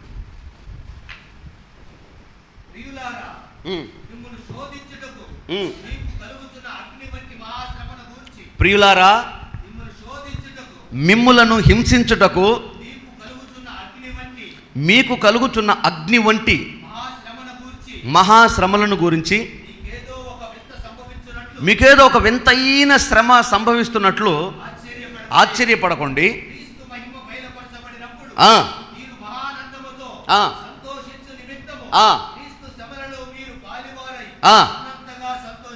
దేవునికి మహిమ కలుగును గాక. హల్లెలూయా. హలో, దేవుడు ఏమని చెప్తున్నాడంటే, ఇది అన్ని జనులకు వర్తించదు. అమ్మా ఈ మాట అన్ని జనులకు వర్తించదు, సంఘముతోనే మాట్లాడుతున్నాడు దేవుడు. ఏమని మాట్లాడుతున్నాడు? సంఘమా, మీకు అగ్ని వంటి మహాశ్రమ, మామూలు శ్రమ కాదు, అగ్ని వంటి మహాశ్రమ వచ్చినప్పుడు మీరు కలవరపడమాకండి. ఎందుకనయ్యా? ఇదేదో మీకు కొత్తగా వచ్చినట్టు మీరు బాధపడమాకండి. మీ పితరులకు ఆల్రెడీ వచ్చాయి, ఇవి వచ్చాయి, అగ్ని వంటి శ్రమలు వచ్చాయి, మీకు కూడా వస్తున్నాయి. వచ్చినప్పుడు మమ్మల్ని ఏం చేయమంటారయ్యా? ఆ శ్రమ వచ్చినప్పుడు మీరు గుర్తుపట్టుకో, మహిమ స్వరూపియకు దేవుని ఆత్మ మీ మీదికి దిగి వస్తాడు. అక్కడ చప్పట్లు కొట్టు గట్టిగా, దేవునికి మహిమ కలుగును గాక. హల్లెలూయా. ఆయన దిగి వస్తే ఏం జరుగుతుంది? ఈ శ్రమంతటిని రికార్డ్ చేస్తాడు. ఇదిగో ఎంత నలిగిపోతున్నారు, ఎంత కన్నీళ్ళు కారుస్తున్నారు, ఎంత ఇబ్బంది పడుతున్నారు, ఎంత వ్యాధన పడుతున్నారు, ప్రభువా వీరిని జ్ఞాపకం చేసుకోయ్యా. ఒకటి, ఆ సమయంలో 2 కార్యాలు జరుగుతాయి. ఒకటి, ఆ దేవాతి దేవుడు నీ శ్రమలో నిన్ను శుద్ధ సువర్ణంగా మార్చి ఎదిగి ఆశీర్వదించబడేటట్లుగా నీకు ఒక దీవెనకరమైన త్రోవ చూపిస్తాడు. ఈ మార్గంలో వెళ్తే నువ్వు దీవించబడతావు, ఈ నిర్ణయం తీసుకుంటే నీ శ్రమలోంచి బయటకు వస్తావు, నేను నిన్ను ఆశీర్వదిస్తానని ఆ శ్రమలో దేవుడు నీకు ఒక ఆలోచన చెప్తాడు. రెండవది, ఆ శ్రమను బట్టి దేవుడు ప్రత్యక్షమైనప్పుడంట ఆయన మహిమలో ఆయన నీకు ఇచ్చే బహుమానాన్ని నువ్వు చూసినప్పుడంట నీ శ్రమ శ్రమగా ఉండదంట. హల్లెలూయా. యేసయ్య అంటాడు చూడు, యేసన్న గారు పాట రాశాడే, యేసయ్య నీ కృప తలంచగానే నా శ్రమలుగా నీవు నాకిచ్చే మహిమ.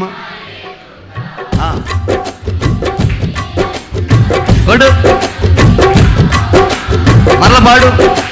యేసయ్య నీ కృప తలంచగానే నా శ్రమలుగా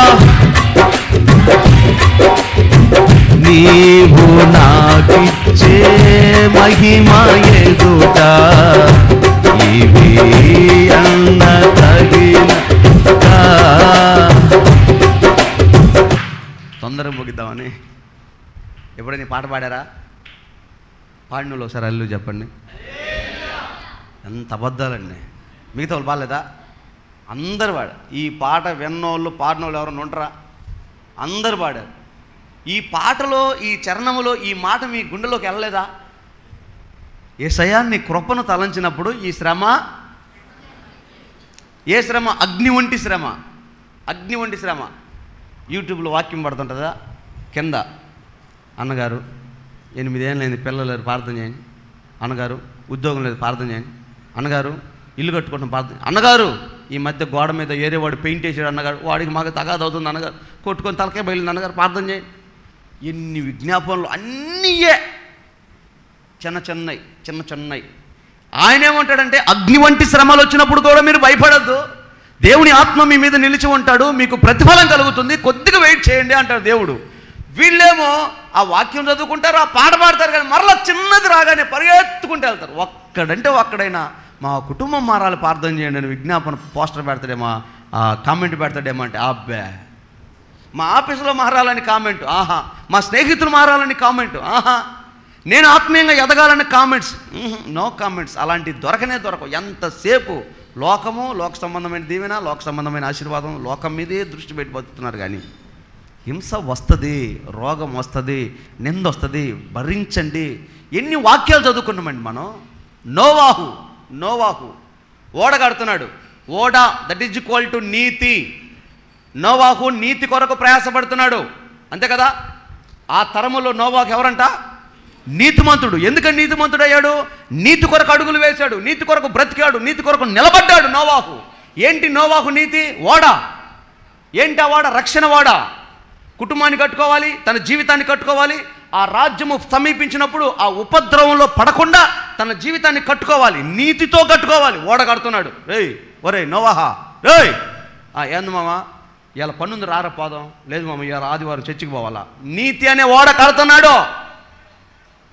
ఒరే నవ్వాక మేము కూడా పోయినవులేయా, రాయ పాదం పిలవలా మిమ్మల్ని. మీరు అనుకో ఎగేసుకొని పోతారు. సర్లే పామమ్మా, పారదేమంటవా, పలుగుదేమంటవా, పోతా. ఓ నోవాక ఏ ఆదివారం చర్చికి పోలే, మా మామ పిలిచాడు వచ్చే వారం పోతాలే. ఏది నీ నీతి? ఎక్కడ నీ నీతి? ఎక్కడ కలిగావు నీతిని? ఎక్కడ పట్టుకున్నావు? నీతి కొరకు హింస ఎక్కడ కలిగింది నీకు? అసలు నీతికి నిమిత్తమైన హింసే లేదు. ఎందుకంటే ప్రతిసారి దానికి సాగిల పడతానే ఉన్నావు. శ్రమ వస్తుందా? సాగిల పడుతున్నావు. రాజకీయ నాయకుడు వస్తున్నాడా? సాగిల పడుతున్నావు. పెళ్ళి వస్తుందా? సాగిల పడుతున్నావు. పేరంటం వస్తుందా? సాగిల పడుతున్నావు. పరిచర్య అంటే ఒక్కరు రాలేదు, కానీ పెళ్ళికి ఫోన్ చేస్తే మాత్రం అబ్బబ్బబ్బా తలతల్లాడిపోతున్నా. మామూలు కదా, అసలు మెరిచిపోతూ ఉంది. నాకు మొట్టమొదటిసారి పెళ్ళికి జనాలు ఎందుకు పోతారో అక్కడ అర్థమైంది. నిజంగా పుల్పీటి మీద నిలబడి చెప్తున్నా, పెళ్ళంటే ఎగేసుకొని జనాలు ఎందుకు పోతారో నాకు ఎంతవరకు తెలియదు. మొన్న అర్థమైంది నాకు. పాపం క్రిస్మస్కి చీర కొంటారు, గుడ్ ఫ్రైడే కూడా కొంటారు, ఆయన సిలువ వేసి. మళ్ళీ అదొక పేరు కాదు, పండగ. ఈస్టర్ కొంటారు, గుడ్ ఫ్రైడే కొంటారు, క్రిస్మస్ కొంటారు, ఇంకా ఏదో ఒకటి పండగ ఫంక్షన్ జనవరి 1 వస్తుంది, దానికి కొంటారు. 5-6 చీరలు కొంటారు. 24 గంటలు ఆ నైటీలోనే కదా ఉండేది. ఈ చీరలు ఎప్పుడు తీయాలి బయటికి? ఎవడో ఒకటి పెళ్ళిలో పేరంటం చేసి నాశనం అవుతుంటే మీరు నవ్వాలి. మా వాళ్ళు ఎంత బాగా నవ్వుకున్నారు, వాళ్ళకి తెలుసు ఆ బాధలు ఎట్టుంటాయో. ఒక్కొక్కరిని మంటలోకి తోస్తుంటారు అనమాట. అగ్నిలోంచి లాగండి రాని వాక్యం చదువుతుంటే తోస్తూ ఉంటాం, దగ్గరుండి చేస్తుంటారు. ఇక ఏసు రక్తవేజ్ చేయ వాళ్ళ లోయ పెళ్ళిలో పేరంటం జరుగుతుంటే ఆ కట్టిన చీర ఇప్పుడు కట్టి మనమేందో మన రంగేందో మన సోకని చూపించాలని అనుకుంటారేమో అనుకున్నా. అబ్బా అది కూడా చాలా చిన్నదే, కానీ ఏదో మాయ అయితే ఉంది పెళ్ళిలో. లేకపోతే పరిచర్యను కూడా నిరాకరించి, పరిచర్యకు కూడా రాని, పరిచర్యకు కూడా పక్కన పెట్టని పనులన్నీ పక్కన పెట్టి అర్ధరాత్రి రెడీ వచ్చుండు ఒకడైతే ఇక్కడికి. ఆడికరంటే పెళ్ళి కన్నయ్య, ఎప్పుడు పెళ్ళి? రేపు పొద్దున 11 గంటలకి. నేను లేకుండా అయితే కాదన్నయ్య, నువ్వు రావాల్సిందేగా. మరి లేమీ రాదు, నేను రాకుండా రాదు, నేను వచ్చేసరికి ఎంత టైం అవుతుంది? పరిచర్యకు రమ్మను 10 సార్లు. ఏడున్నావురా? ఎప్పుడు వస్తున్నా, బండి తొక్కుతున్నా, లైట్ వేస్తున్నా, గేరు మారుతున్నా, ఏడే ఉంటారు కానీ బండి ముందుకు కదలదు. ఇట్లాంటి అయితే చెప్పే పని లేదన్నా, వెళ్ళిపోవటమే. నీతి నిమిత్తమై హింస. నోవాకు రాలేదా? నోవాకు కొడుకులకి కోడళ్ళకి పెళ్ళిళ్ళు కాలేదా? చుట్టాల్లో ఎవరు ఫంక్షన్ చేయలేదా నోవాకు జీవితంలో? పండగలు జరగలేదా నోవాకు ఉన్నప్పుడు? నోవాకు ఉన్నప్పుడు రాజకీయ నాయకులు అండదండలుగా పిలవలేదా? రాజకీయ కోటాలకి రమ్మని ఆహ్వానించలేదా? మరి నోవాకు వాటన్నిటిని తిరస్కరించి దేవుడు, మందిరము, ఓడ, నీతి నీతి నీతి నీతి అని నిలబడ్డాడు నోవాకు. అందుకే జలప్రలయం వచ్చినప్పుడు నోవాకు ఒక్క అక్కడే ఎత్తబడ్డాడు, ఆకాశం అంటుకున్నంత ఎత్తుకి. కోటో దేవునికి మహిమ కలుగును గాక. నీతి, ఆ నీతి కొరకు నిలబడితే మనల్ని దేవుడు హెచ్చిస్తాడు. నీతి కొరకు హింసించబడితే పరలోక రాజ్యం మందే. నీతి కొరకు కాపాడుకుంటే దేవుని స్వాస్థ్యం దొరుకుతుందండి. అదండి హింస. ఆ హింస ఇక్కడున్న మనలో ఎవ్వరికీ ఇంతవరకు రాలా. వింటున్నారా? నీతి కొరకు హింసించబడే అనుభవం ఇంతవరకు రాలా. అవునా? మరి వచ్చినాయన్నీ అవన్నీ తొప్పాసి అండి. అది నీ కర్మ, నీ చేతకంతనం, నీ అమాయకత్వం, నీ బుద్ధిహీనత వల్ల తెచ్చుకునే ఆ బాధలన్నీ, ఆ శ్రమలన్నీ దేవుడికి ఏం సంబంధం? అదే చదువు పేతురు పత్రిక 2వ అధ్యాయం 19వ వచనం చదువు. మొదటి రాసిన పేతురు పత్రిక, ఎవడైనా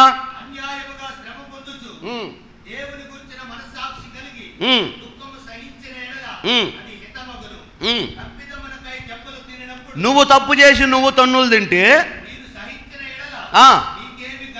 అది. హలో, ఎవడైనా దేవుని కొరకు దెబ్బలు తింటే అది న్యాయం, అది హింస. దేవుడి కొరకు పరిచర్య ఉంది, పాల్గొన్నాడు, కాలేజీ మానేశాడు. 2వ రోజు కాలేజీకి వెళ్తే ప్రిన్సిపల్ నిలబెట్టాడు ఎండలో. ఖచ్చితంగా గుర్తుపెట్టుకో, దేవదూతలు ఎదుటి దేవుడు నేను గణపరుస్తాడు యేసునామములో. పరిచర్య ఉంది, నిలబడిపోయావు. భర్తను భార్య తిట్టచ్చు, భార్య భర్తను తిట్టచ్చు. ఏంది ఇంత ఆలస్యం, ఏంది ఇంత నిర్లక్ష్యం, ఎన్ని మాటలైనా అనొచ్చు. దేవుని పరిచర్య కోసం కొద్దిగా ఆగిపోయానులే, నిలబడు, అది నీకు ఘనత.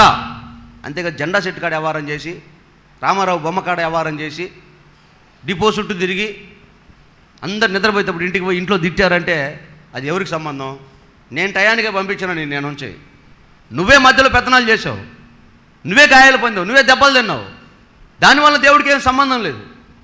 హితమైనదై ఉండాలంట. దేవుడు నిన్ను ఆశీర్వదించి పరలోక రాజ్యం నీకు ఇవ్వాలంటే, దేవుడికి అంగీకారం అవ్వాలంట నీ భక్తి, నీ హింస. ఒరిస్సాలో 2 భార్యాభర్తలు దేవుని సువార్తను ప్రకటిస్తున్నారు. చాలామంది ఉన్నారండి, యవ్వనస్తులు భార్యాభర్తలు దేవుని సేవ కొరకు సమర్పించుకొని దేవుని సేవ చేయాలి, ఆత్మను రక్షించాలని వెళ్ళి దేవుని సువార్త ప్రకటించే వాళ్ళు చాలామంది ఉన్నారు. ఈ మధ్యకాలంలో 2 భార్యాభర్తలు, మన విజయవాడలో నేను వెళ్ళిన మీటింగ్లో అతను కూడా నా ముందు సాక్ష్యం చెప్పడానికి వచ్చాడు. ఓ పెద్ద బోర్డు పెట్టుకొని,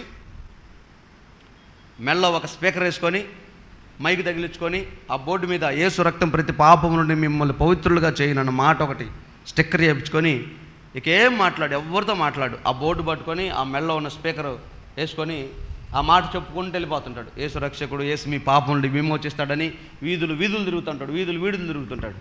నాకు బాగా గుర్తుంది, నేను 7వ తరగతి చదువుతున్న 1998 ఆ టైంలో అనుకుంటా.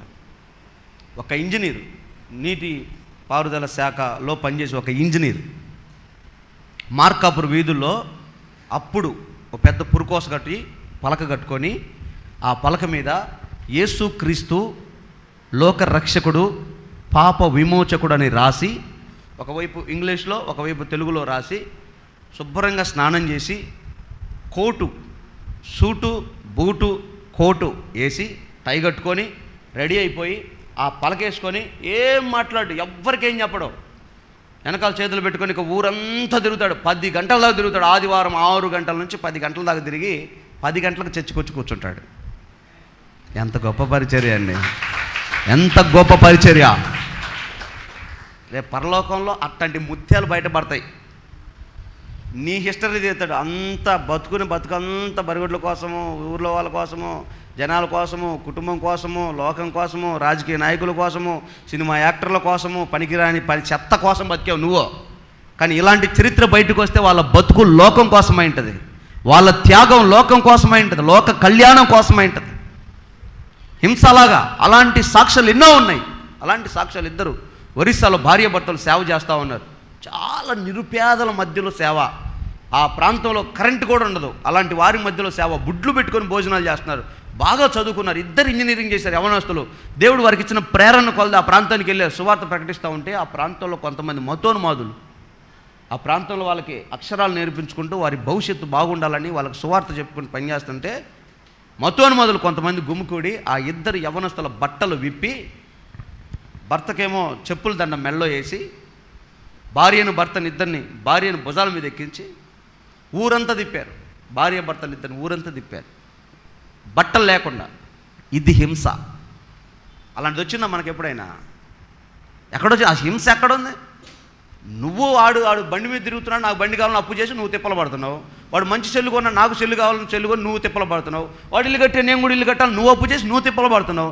లేనిది కావాలని కోరిక మీదకు నష్టపడింది నువ్వు, తిప్పలు పడుతుంది నువ్వు. దానికి దేవుడు ఏం చేస్తాడు? నిన్ను ఎవరు చేసుకోమన్నారు నిన్ను?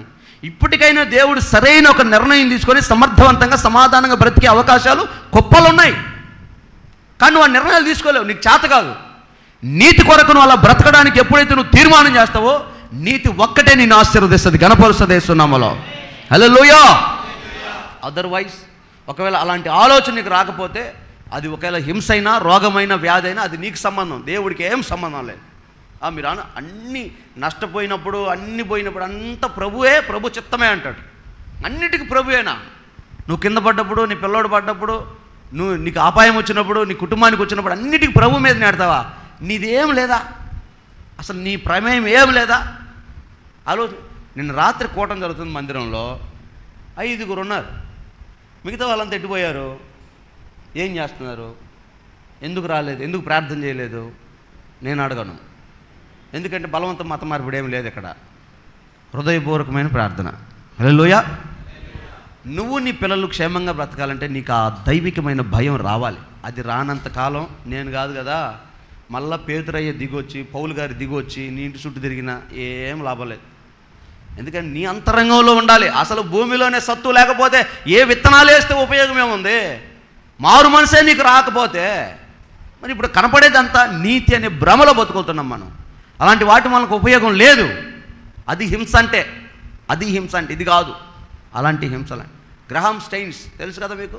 2000 సంవత్సరం 2002లోను గ్రహాం స్టెయిన్స్ ఆస్ట్రేలియా నుంచి వచ్చి ఒక మంచి డాక్టరు, మంచి ఆస్తిపాస్తులు కలిగిన వ్యక్తి, దేవుని సువార్తను ప్రకటించాలని, భారతదేశాన్ని ఉద్ధరించాలని వచ్చారు. భారతదేశం మనం అనుకున్నంత క్షేమంగా లేదు. ఈ ప్రపంచంలో నెంబర్ 1 అవినీతి దేశం ఏదైనా ఉందంటే మన దేశమే. సూపర్. ఈ ప్రపంచంలో స్వేచ్ఛను హరిస్తూ స్వేచ్ఛను అనగదొక్కుతున్న దేశం ఏదైనా ఉందంటే మనకంటే కిమ్ము మేలు. నిజం. భారతదేశంలో స్వేచ్ఛ లేదు. ఎవడైనా పార్టీలకు అతీతంగా మాట్లాడితే, కొన్ని రకాలైనటువంటి మతాలకు విరోధంగా మాట్లాడితే నిర్దాక్షిణంగా చంపేస్తారు. నెంబర్ 1 ప్లేస్లో ఉంది భారతదేశం. నెంబర్ 1 ప్లేస్లో. అన్యాయాన్ని ఎదిరించిన టీవీ వాళ్ళని లేపేస్తారు, నాయకులను లేపేస్తారు, మనుషులు లేపేస్తారు. ఇలాంటి భయంకరమైన దుస్థితి భారతదేశం. పసిపిల్లల పీకలు కోసి దేవుడు పంటలు పండిస్తాడని భూమికి రక్తాన్ని అర్పించే అమాయకమైన దేశం మన దేశం. అలాంటి దేశాన్ని ఉద్ధరించాలని తనకున్న స్థితిగతులు విడిచిపెట్టి ఇక్కడికి వచ్చి పరిచర్య చేస్తూ ఉంటే, కుష్ఠరోగులు ముట్టుకోకుండా బయట వేసిన వాడికి ఈయన వెళ్ళి కుష్ఠరోగులను ముట్టుకొని అన్నం పెట్టి ఇల్లు కట్టుకోండి, బట్టలు వేసుకోండి, ఇట్లా బ్రతకండి, జాగ్రత్తగా ఉండండి అని మంచి చెప్పి వాళ్ళని ఉద్ధరిస్తే, ఏదో చేస్తున్నాడని 2 మగపిల్లల్ని ఎంటబెట్టుకొని చిన్న జీప్ వేసుకొని వెళ్తూ ఉంటే దారి మధ్యలో కాపు కాసి, వరిగడ్డి చుట్టూ పోసి, కాలు చేతులు కట్టేసి, పెట్రోల్ పోసి తగలబెట్టి చంపేశారు. ఇది హింస. అది ఆయన ఒక్కడి కాదు. ఆ హింస తాలూకు నష్టం తన భార్య, తన కూతురు కూడా భరిస్తుంది నేటికి కూడా. అది జ్ఞాపకం వచ్చినప్పుడు అంతా ఎంత కుమిలిపోతుంది ఆ కుటుంబం. అది హింస. దాన్ని దేవుడు అంటాడు, ఆ హింస రాని పరలోక రాజ్యంలో నీవు నీ పిల్లలు క్షేమంగా ఉంటారు, ఆశీర్వదించబడతారు అని. నీకు ఎప్పుడైనా ఇలాంటి హింస వచ్చిందా? మనకు వచ్చే హింస ఏ పాటిది అసలు ఆలోచన చేయండి. దేవుని కొరకు ఎంత దినాల్లో మనము సువార్త ప్రకటించడానికి కొంచెం కూడా ముందుకు వెళ్ళలేకపోతే, తీర్మానం చేయలేకపోతే, నీతి కొరకు ఆలోచన చేయలేకపోతే, దేవుని రాజ్యాన్ని గురించినటువంటి ఆసక్తి మనకి ఎట్లా వస్తుంది? హింస రావాలండి. కులం వేలేయాలి, గ్రామం వేలేయాలి, మతం వేలేయాలి, స్నేహితులు వేలేయాలి, బంధువులు వేలేయాలి, కట్టుకున్న భార్య కూడా పక్కన పెట్టే స్థాయికి ఎదగాలి భక్తిలో, కట్టుకున్న భర్త కూడా పక్కన పెట్టే స్థాయికి ఎదగాలి భక్తిలో. ఇలాంటి ఆత్మీయ జీవితం ఏ వ్యక్తికైతే వస్తుందో, ఆసక్తి ఏ వ్యక్తికైతే వస్తుందో, బహుశా అలాంటి వారికి ఏమైనా అనుమతిస్తాడేమో దేవుడు హింస గురించి. మనకి ఎట్లాగా అలాంటి ఆలోచనలు ఉండవు. మనం ఎంతసేపు మనం ఏం తిన్నామా, తాగామా, తిరిగామా, పడుకున్నామా, మన పిల్లడికి ఉద్యోగం వచ్చిందా, మన పిల్లలకు పెళ్ళి అయిందా, పిల్లలు పుట్టారా, వాళ్ళకి ఆరోగ్యం వచ్చింది, జ్వరం వస్తే ప్రభు మీద ఇంత పెద్ద కంప్లైంట్ ఆడ గ్రీవెన్స్లు ఇచ్చినట్టు ఎత్తారు ఏసై మీద. పిల్లడు దగ్గుతున్నాయా, ఏం చేస్తున్నావయ్యా, వాడు తుమ్మకూడదు, పిత్తకూడదు, దగ్గకూడదు, ఏం చేయకూడదు, నీకు మొత్తం పెద్ద ఆసుపత్రి పెట్టుకుని దగ్గర రెడీగా ఉండాలా. సరే 24 గంటలు ఏమైనా ఎరగదీసి భక్తి చేస్తామని అది కూడా చేయవు. పొద్దుగులు సీరియల్, సినిమాలు, ముసలమ్మ ముచ్చట్లు, ఎదవ సోది. నువ్వు భక్తుడివి, నీ నీతికి తగినట్టుగా ప్రపంచం నీకు అప్పచెప్పాలి దేవుడు. ఇది న్యాయమమ్మా? న్యాయమన్నా? ఏది నీ జీవితంలో ప్రభు కసిగా నేను ఆశీర్వదించడానికి ఒక కోణం దొరకపోయా, ఒక మార్గం దొరకపోయా, సాక్ష్యమే లేదు, సంఘంలో లేదు, సేవకుడి దగ్గర లేదు, పల్లెలో లేదు, కుటుంబంలో లేదు, దేవుడి దగ్గర లేదు. ఏందో మన బతుకులు మనం యేసు రక్తమే జయం. హల్లెలూయా. ఏందని చెప్పరా? ఏం చెబుతాను అన్న, ఇన్ని మాటలు అన్నాక సిగ్గు రోషం ఉంటే చెప్పాలా, మారి చెప్పాలా, మారు మనసు పొంది చెప్పాలా. నేను మాటలు ఎందుకు అనిపించుకోవాలి? మేము నిలబడదాం దేవుడి కోసం. మాట్లాడే ఒక్క మాట రికార్డెడ్ అవుతుంది, ప్రతి మాట. ఏ వ్యక్తి అయినా దమ్ముంటే మా జీవితంలో అట్టంటే లేవని చెప్పగలరా? లేనప్పుడు మారటమే, మారు మనసు పొందటమే, అవకాశం లేదు. ఎందుకు ఇంత గట్టిగా చెప్తున్నానంటే దేవుడు వస్తే ఎత్తబడే మనిషి లేడు. అంత భజన అయిపోయింది. డబ్బులు ఉన్నాయా?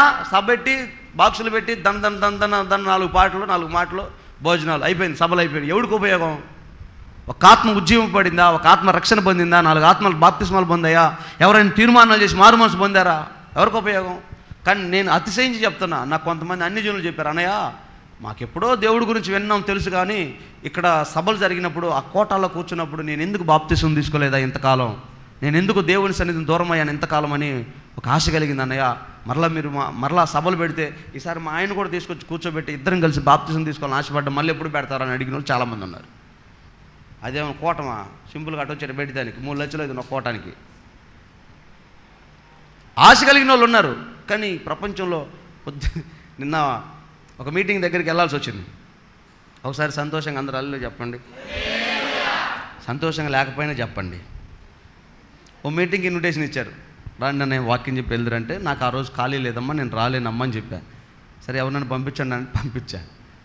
వెళ్ళినోడు ఏం చేశాడంటే అక్కడ జరిగిన మొత్తం అది లైవ్ పెడతారు కదా, ఆ లైవ్ నాకు పంపించాడు. నేను ఆ లైవ్ చూస్తున్నా, పాపం వాళ్ళని చూస్తున్నంతసేపు నాకు చాలా అమాయకంగా అనిపించింది. ఒక పాడే పాటలు కానీ, జరిగే ఆరాధన కానీ, చెప్తున్న వాక్యపరిచర్య కానీ, పాపం ఆయన ప్రయాసపడి డబ్బులు అయితే ఖర్చు పెట్టాడు, కానీ అక్కడ దేవుడికి మహిమకరంగా కానీ, మర్యాదగా క్రమముగా అన్న మాటకి అక్కడ స్థలము కానీ అనిపించలా. ఖర్చు అయితే జరిగింది కానీ కార్యం జరగల. అలాంటి ఒక మనసు నిజంగా దేవుడి కొరకు హింస పడటం మనకు చాలా ఆశీర్వాదం. దావీదు గురించి ఎప్పుడు చెప్తా ఉంటాం మీకు. ఒకసారి చేతులెత్తి గట్టిగా చెప్పండి. దావీదు గురించి ఎప్పుడు చెప్తా ఉంటాం మీకు. దావీదు దేవుడి మీదే మనసు పెట్టుకున్నాడు, తండ్రి మీద అన్నదమ్ముల మీద మనసు లేదు ఆయనకి. ఎందుకంటే వాళ్ళు నిరాకరించారనో తృణీకరించారనో కారణం ఏదైనా, దావీదు గొర్రెలతో పాటు దేవుడి మీద మనసు పెట్టుకుని బతుకుతా, ఒక తెక్కలోళ్ళలాగా పిచ్చోళ్ళలాగా. కానీ దావీదు అంటే అక్కసు. ఎవరికి? తండ్రికి అన్నదమ్ములకి కోపం, కడుపు మంట. ఎందుకని? దావీదేవుని ఉద్యోగం చేస్తున్నాడా? దావీదేవుని డబ్బు సంపాదిస్తున్నాడా? ఎందుకని కడుపు మంట? దేవుడితో కనెక్ట్ అయ్యాడు దావీదు. నచ్చలా అన్నదమ్ములకి. అందుకే కోటం పెట్టి దైవజనుడు ఇంటికి వస్తే ఆశీర్వదిస్తానరా, మిమ్మల్ని అభిషేకిస్తానని చెప్పినప్పుడు, ఇప్పుడు నేను పలానూరు వస్తున్నానమ్మా, ఈరోజు నాకు ఎందుకో దేవుడు ప్రేరేపించాడు, పిల్లలందరిని పెట్టి వాళ్ళందరి మీద చేతులు పెట్టి ప్రార్థన చేస్తానని చెప్పి ఎవరికైనా చెప్పాననుకో, ఖచ్చితంగా నువ్వేమనుకుంటావు, అన్నయ్య ఎప్పుడు ఇలా చెప్పడు, ఎందుకో ఈరోజు అట్లా చెప్పాడు, వస్తున్నాడంట, ప్రార్థన చేస్తాడంట, ఉపవాసాలు ఉన్నాడంట, వచ్చి ప్రార్థన చేస్తే దీవెని కదా అని హాస్టల్లో ఉన్న పిల్లలను కూడా పిలిపెత్తావు, రారా అన్నయ్య ప్రార్థన చేసిపోతాడు వచ్చి అని. కానీ దావీదింట్లో కూటం పెట్టి నీ పిల్లల్ని నేను అభిషేకిస్తాను, ఘనమైన రాజులు నీ కుటుంబంలో ఉన్నారని దేవుడు సమయాలు చెప్తే, పొద్దున లేచి అందరూ స్థల స్నానాలు చేసి అన్ని ఏర్పాట్లు చేసుకున్నారు. కానీ దావీదుని మాత్రం పోరా నువ్వు గొర్రెలు తీసుకొని అడవికి పో. ఏం దావీదు కొడుకు కదా, దావీదుకి ఆశీర్వాదం వద్దా అంటే అంత నిర్లక్ష్యం ఆ కుటుంబానికి. దావీదంటే అది తెలిసిన దావీదు హృదయం ఎంత మదన పడుతుందండి. మనం అనుకోమా? అంత పెద్ద కూటం పెట్టుకుని ఒక మాట చెప్పలేదు అన్నయ్య, కనీసం పెళ్లి కార్డు కూడా ఇవ్వలేదన్నయ్య, ఫోన్ కూడా చేయలేదన్నయ్య, బాధ మనకు రాదా? చిన్నోటిగా మనం ఇంత బాధపడుతున్నామే, మరి అంత పెద్ద కోటంలో దావీదు నిరాకరిస్తే ఎంత హింస అది దావీదుకి. కానీ గుర్తుపెట్టుకో, దావీదు దేవుణ్ణి పట్టుకున్నాడు కనుక హింసింపబడిన ఆ స్థలంలోనే తలగా దేవుడు నిలబెట్టాడు వారి మధ్యలో. దేవునికి స్తోత్రం కలుగును గాక. హల్లెలూయా. అలాంటి ఎఫెక్టే యేసేపుది కూడా. లేస్తే కళ, దర్శనం, వాక్యం, అయ్యా 11 పనలు కింద పడ్డాయి, నా పన నిలబడింది అంటే మేమందరం పడిపోయావు, నువ్వు ఒక్కడే నిలబడ్డావా? సూర్యచంద్రులు నాకు దండం పెడుతున్నారు, అమ్మ నాన్న కూడా నీకే దండం పెడుతున్నారా? ఎంత పగబట్టారు చూడండి, హింస పెట్టారు యోసేపుని, తొక్కారు యోసేపుని, ఆ రాళ్ళతో కొట్టారు, గాయ పెట్టారు, చూశారంట. ఇక లాస్ట్ కొడితే బండతో చచ్చిపోవటం యోసేపు. అలాంటి మినిట్లో కూడా యోసేపు దేవుడి మీదే దృష్టి పెట్టాడు.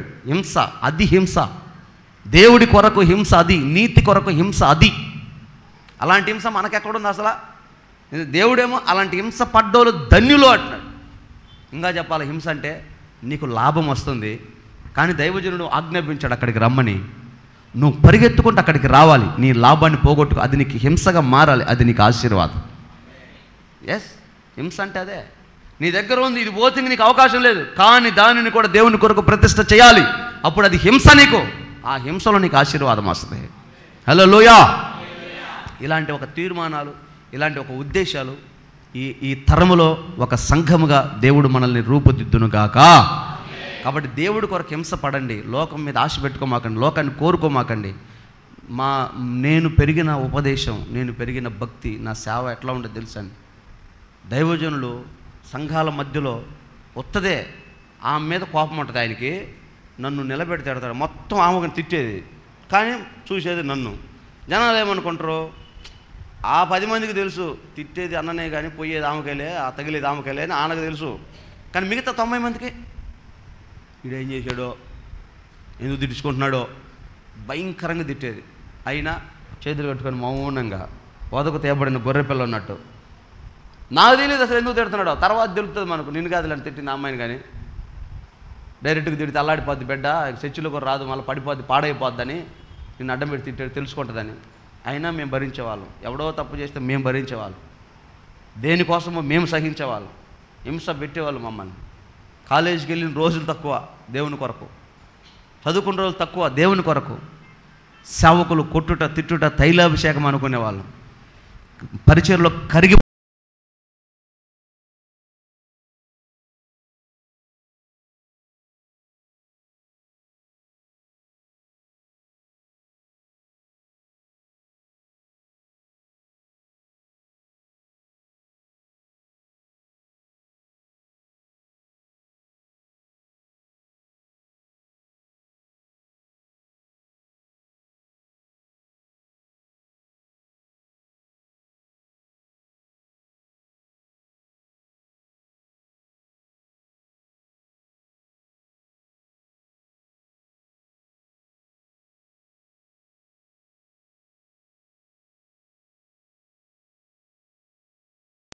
పోతే శాతకాంగుడు ఏం చేస్తాను, నేను ఆత్మీయంగా నిలబెట్టలేడు, ఖచ్చితంగా నువ్వు జారిపోతావు, వినపడిపోతావు, పడిపోతావు. ఇక అంతే సంగతులు. ఆత్మీయంగా ఉంటే, ఆత్మ సహవాసంలో ఉంటే, ఆత్మ సంబంధమైన ఆత్మీయులతో ఉంటే, ఒకరోజు కాకపోతే ఒక రోజైనా, ఒక మాట కాకపోతే ఇంకో మాట అయినా నేను కడతది, నీ జీవితాన్ని బాగు చేస్తుంది. నువ్వు ప్రబలుతావు, రత్వరిగుతావు. కాదు కూడదని వెనకడికి వేస్తే జాగ్రత్త, నష్టం తర్వాత ఎవరు కోరుకోలేరు. ఏదైనా గుర్తు పెట్టుకోండి, ఎప్పుడు ఏది చేయాలో అప్పుడు అది చేయాలి. అలా చేస్తేనే కుటుంబానికి ఆశీర్వాదం, దీవెన. అన్ని దాటిపోయి, చేయి దాటిపోయిన తర్వాత ఏం చేస్తాం?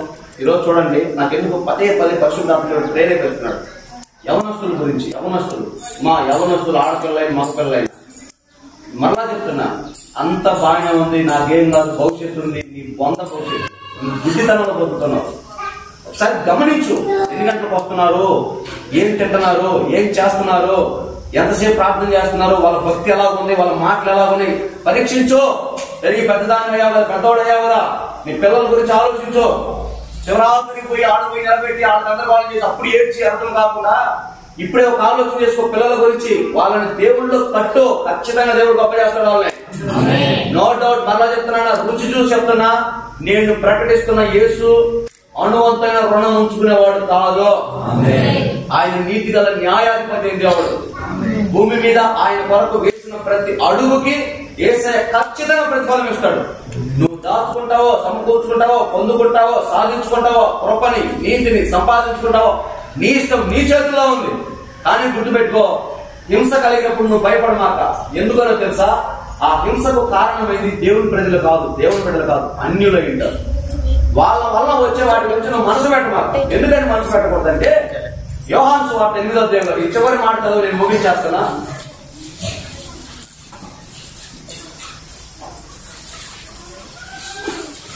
యోహాను సువార్త 15వ అధ్యాయము 21వ వచనం చదవండి. అయితే వారు నన్ను పంపిన వారిని ఎరుగరు గనుక నా నామము నిమిత్తము వీటినన్నిటినీ మీకు చేయుదురు. 25వ వచనం చూడు. తండ్రిని చూచి ద్వేషించి ఉన్నారు. అయితే 25 అయితే నన్ను నిర్హేతుకముగా ద్వేషించిరి అని వారి ధర్మశాస్త్రములో వ్రాయబడిన వాక్యము నెరవేరునట్లు ఇలాగూ జరిగెను. తండ్రి యొద్ద నుండి మీ యొద్దకు నేను పంపబో ఆకరణకర్త అనగా తండ్రి యొద్ద నుండి బయలుదేరు సత్య స్వరూపి అయిన ఆత్మ వచ్చినప్పుడు. ఇప్పుడు మనం 2 మాటలు చదువుకున్నాం కదా. 2 మాటలు ఏముందంటే, వారికి లేఖనము తెలియదు కనుక మిమ్మల్ని హింసించారు. ఇప్పుడు మా దేవుడి పద్ధతి ఇది కాదమ్మా, ఈ పసుపు ఈ కుక్క మనకు అక్కర్లేదమ్మా నువ్వు అన్నావు అనుకో, ఎవడో చెప్పింది అజాలం చేస్తున్నాం. అసలు మా పెద్ద పాస్ ఆయన వచ్చి పూసాడు, నలుగురు పెట్టాడు, నువ్వు కూడా చెప్పేది కాదు. ఎందుకంటాడు? వాడికి వాక్యం తెలియదు. అదే చేశాడు అంటాడు, వాక్యం తెలియదు కనుక ఎట్లా చేశాడు. కింద మాట అంటాడు, నన్ను కొట్టి నన్ను హింసించి నన్ను గాయపరిచారు. ఎందుకు చేశారు కనుక వాళ్ళకి ధర్మశాస్త్రం తెలియదు. అందుకని ధర్మశాస్త్రం కూడా రాయబడింది, వారు లేఖనములు ఎరగలేదు కనుక నన్ను ఇట్లా చేశారు. నన్ను చేశారంటే నిన్ను చేయదా. కాబట్టి మీరు బాధపడమాకండి, లోకంలో జరిగే వాటి గురించి కంగారు పడమాకండి, జాగ్రత్తగా బ్రతకండి, నీతిని కాపాడుకోండి. నీతి నిమిత్తమై హింస వస్తే అంగీకరించండి. ఆ హింసకు ప్రతిగా ఇహమందున పరమందున నేను మీకు దీవెన అనుగ్రహిస్తాను. బహుశా ధనవంతుడు లాజరు గురించి మనం వింటామే. ఆ లాజరు ఉన్నాడా, ధనవంతుడితో పాటే తింటాడు, ధనవంతుడు పాటే చచ్చిపోతాడు. కానీ వాళ్ళిద్దరు ఒకటి నరకానికి వెళ్తే ఒకడు అబ్రహాము కౌగిట్లోకి వెళ్ళిపోయాడు, కౌగిట్లో కూర్చోగలిగాడు లాజరు. ఈ ధనవంతుడు రోజు వెళ్తూ చూస్తూ కూడా, దరిద్రుడా నా ఇంటి ముందు కూర్చున్నావు, నా ఇంటి ముందు ఏదైనా ఈ దరిద్రం నాకు అర్థం కాదు, నీకేం కావాలి చెప్పరా, వెళ్ళిపో లోన్ పెట్టిమంటవా, ఆ స్థలం ఏదన్నా చంద్రానితో చెప్పి రాపిమంటవా, లోన్ ఏమో నిప్పిమంటవా, కట్టుకొని ఆడ ఉండరాదా అని అనకూడదా, వాడు ఏదైనా సాయం చేయకూడదా, ఏమై చేయకూడదా. తన ఇంటి ముందే ఆయన పడేసిన మొక్కలు తిన్నాడంట. అయితే ఈ లాజరు దేవుడు నమ్ముకున్నాడంట. అదో ఈ విచిత్రం ఎప్పుడైనా గమనించారా? ఈ లాజరు విశ్వాసం గొప్పది, లాజరు భక్తిపరుడు, లాజరు ప్రార్థనాపరుడు, లాజరు నీతిమంతుడు, లాజరు గొప్పవాడు. ఎక్కడ బతుకుతున్నాడు? ఈ క్షణం చచ్చిపోతే నిశ్చయంగా నేను దేవుడి రాజ్యానికి వెళ్ళిపోతున్నాను లేకుంటే అల్లు చెప్పండి. అంటే 95% చెప్పలా. అదే మాట లాజరు మీకు ఏమంటాడు? మా లాజరు దగ్గరికి వెళ్ళి ఈ క్షణం చచ్చిపోతే పరలోకం పోతాను అని నీకు నమ్మకం ఉందంటే లాజరు అంటాడు గట్టిగా. ఎందుకని? లాజరుకి ఆ విశ్వాసం ఉంది, నేను చస్తే నిశ్చయంగా అబ్రహాము కౌగిట్లోకి వెళ్ళిపోతాను, దేవుని కౌగిట్లోకి వెళ్ళిపోతాను నమ్మకం ఉంది. నీకు లేదు అంటే మీ ఇద్దరు ఎవరు భక్తి పనులు? ఇప్పుడు నేనేమన్నా ఐఏఎస్ క్వశ్చన్ అడిగానా? మీరు చచ్చిపోతే పరలోకం మాత్రం లేదు మీకు తెలియదు, లాజరు చచ్చిపోతే నమ్మకంగా పరలోకం వెళ్తాడంట. ఇప్పుడు మీ ఇద్దరిని ఎవరు భక్తి పరులు? లాజరు. మరి అంత భక్తి పరుడికి తినడానికి తిండి లేదు, అంత భక్తి పరుడికి కట్టుకోవడానికి గుడ్డ లేదు, అంత భక్తి పరుడికి ఉండడానికి ఇల్లు లేదు. ఎందుకురా నీకు ఈ కర్మ అంటే నీతి కొరకు నిలబడ్డానంటాడు లాజరు. కొట్ట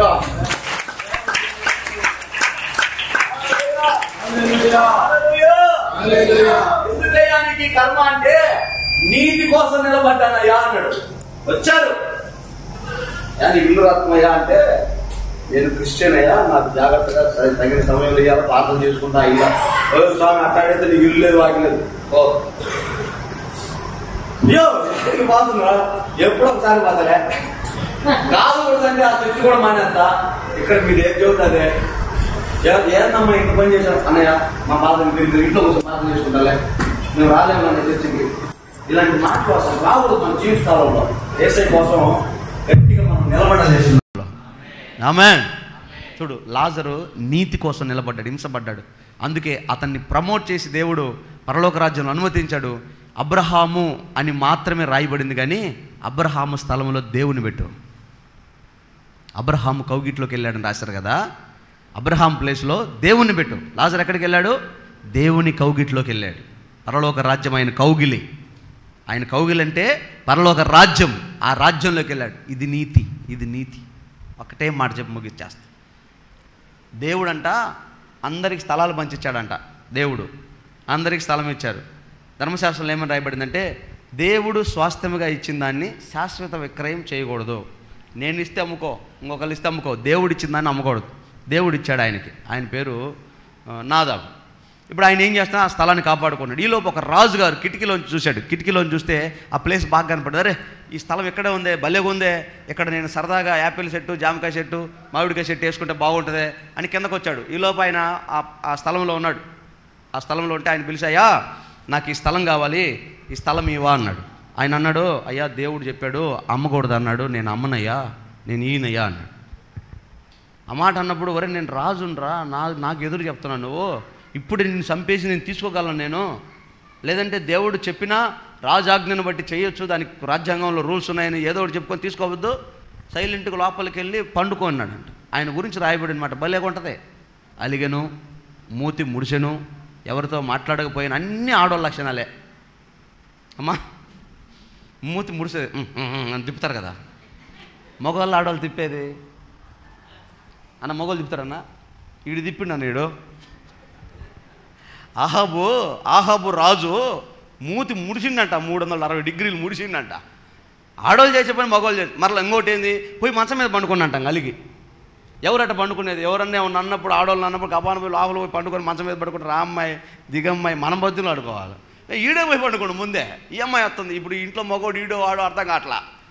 రాజు ఇంట్లో మొత్తానికి అలిగి పండుకొని గందరగోళం చేసి, ఏంద్రా స్వామి అని అలుగు కారణం ఏంది, మనుషులతో మాట్లాడలేదు, ఆనందించలేదు, ఏంటో నీ బాధ అంటే, అప్పుడు ఆ పొలం నాకు ఇవ్వలేదు, నాకు బాధగా ఉంది, నాకు ఏడిపోతుంది అది ఇది అనేసరికి, ఇప్పుడు ఆమె ఏం చేసిందంటే, పనికి మాలిన 2 దొంగ సాక్షుల్ని కొని రాజుకి దేవుడికి వ్యతిరేకంగా మాట్లాడాడు. ధర్మశాస్త్రం ప్రకారం రాళ్ళతో కూడా చంపేయండి అన్నీ, అటు చచ్చిన తర్వాత ఆ పొలం మందే అవుద్ది అని చెప్పి యెజబెలు చంపేసింది. నాదాబుని చంపేసి దొంగ సాక్ష్యాలు పెట్టి చంపేసి ఆ పొలం తీసుకుంది. ఇప్పుడు నాదాబుకి హింస భయంకరంగా కొట్టారు, రాళ్ళతో కొట్టారు, తల పగిలింది. ఇక ఏమేమి గాయాలు చేశారో, ఎంత హింస పెట్టారో, చంపేశారు. అతని రక్తం గుర్రాలు తొక్కినాయి అంట. అతని శరీరం పీస్ అయిపోయింది, అంత హింస. ఏమిరా పోయి రాజుతో పెట్టుకున్నావు, పోతే పోయింది. ఎన్ని డబ్బులుగా, ఇప్పుడు ఈ స్థలం ఉంది, ఈ స్థలము ఎవరు కొనట్లేదు కాబట్టి అంత కొంతకు అమ్ముకుంటాం. కానీ 10 మంది పోటీ వచ్చారనుకో, దీని డిమాండ్ ఎట్లా ఉంటుంది? లేకపోతే చంద్రబాబు నాయుడే వచ్చి, అయ్యా పాస్టర్ గారు నేను ఆఫీస్ పెట్టుకోవాలి, ఈ ఊర్లో నాకు ఇదే మంచి స్పాటు, ఇది కావాలి, ఎంత కావాలి చెప్పు అంటే, మనం అడిగే డిమాండ్కి అసలు ఈ పాటికి మొత్తం సెలరీకి పోదా? రాజుగారు వస్తే కరువా తెగలోడి చేయొచ్చు కదా. ఎందుకని అంత నిష్టగా ఉన్నాడంటే, దేవుడు అనుగ్రహించింది అది. దేవుడి స్వాస్థ్యం అంటే రాయబడి రాజుల మొదటి గ్రంథం 21, మీరు ఇంటికి వెళ్తారా చదువుకోండి, అల్లో నా వైపు చూడండి, 21 రాయబడి ఉంటుంది. దేవుడు స్వాస్థ్యముగా ఇచ్చింది అది. దేవుడు ఈరోజు సంఘానికి ఇచ్చిన స్వాస్థ్యం ఏంటంటే నీతి. అది దేవుడు ఇచ్చింది, అది మంది కాదు. ఆ నీతిని మనం అమ్మకూడదు.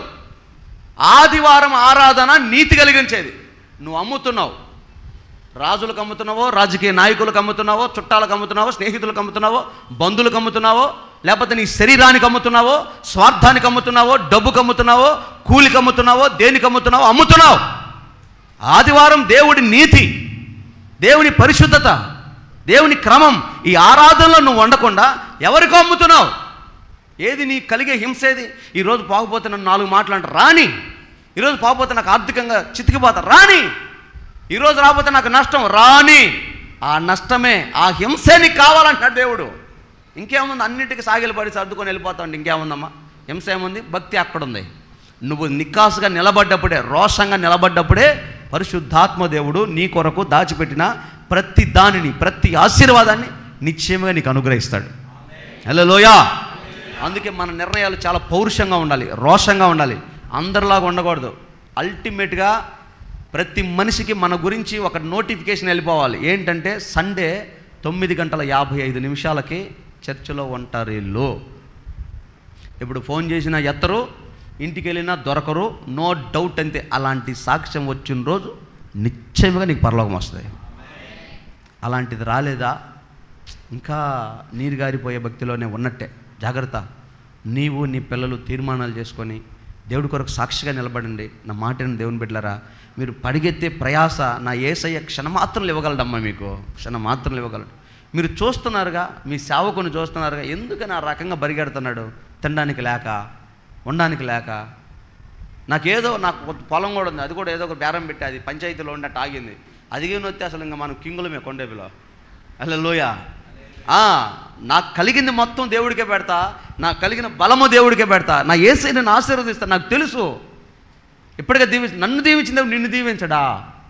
నువ్వు నిలబడు, దేవుని కొరకు గట్టిగా నిలబడు, హింసపడు, అది నీకు ఆశీర్వాదం. అందుకే మీకు చెప్తాను, మరలా చెప్తాను, ధైర్యంగా చెప్తున్నా, ఇక్కడ నిలబడి మీతో మాట్లాడిన ప్రతి మాట యేసయ్యకు మిమ్మల్ని దగ్గర చేయాలన్న ఒక్క తృష్ణ తప్ప ఈ లోక సంబంధమైన ఆశ కానీ, ఆలోచన కానీ, స్వార్థం కానీ, రాజకీయం కానీ లేనే లేదు. ఆమేన్. కాబట్టి మిమ్మల్ని ఏదో సంతోషపెట్టే నామకార్థమైన కల్పితమైన కథలను బోధించి మిమ్మల్ని బలహీనపరచాలని కాదు, కానీ మిమ్మల్ని దేవునికి దగ్గరగా చేసి ఆయన రాజ్యానికి సిద్ధపరచాలని ఆశ. అందుకే దైవజనుడైన పౌలు సంఘాలకు లేఖలు రాసిన ప్రతిసారి మాటలు చెప్తాడు. ఒకే ఒక్క మాట చదవండి, నేను ముగించేస్తున్నా. తిమోతికి రాసిన మొదటి పత్రిక 6వ అధ్యాయం 6 నుంచి 12 వచనాలు చూడండి త్వరగా.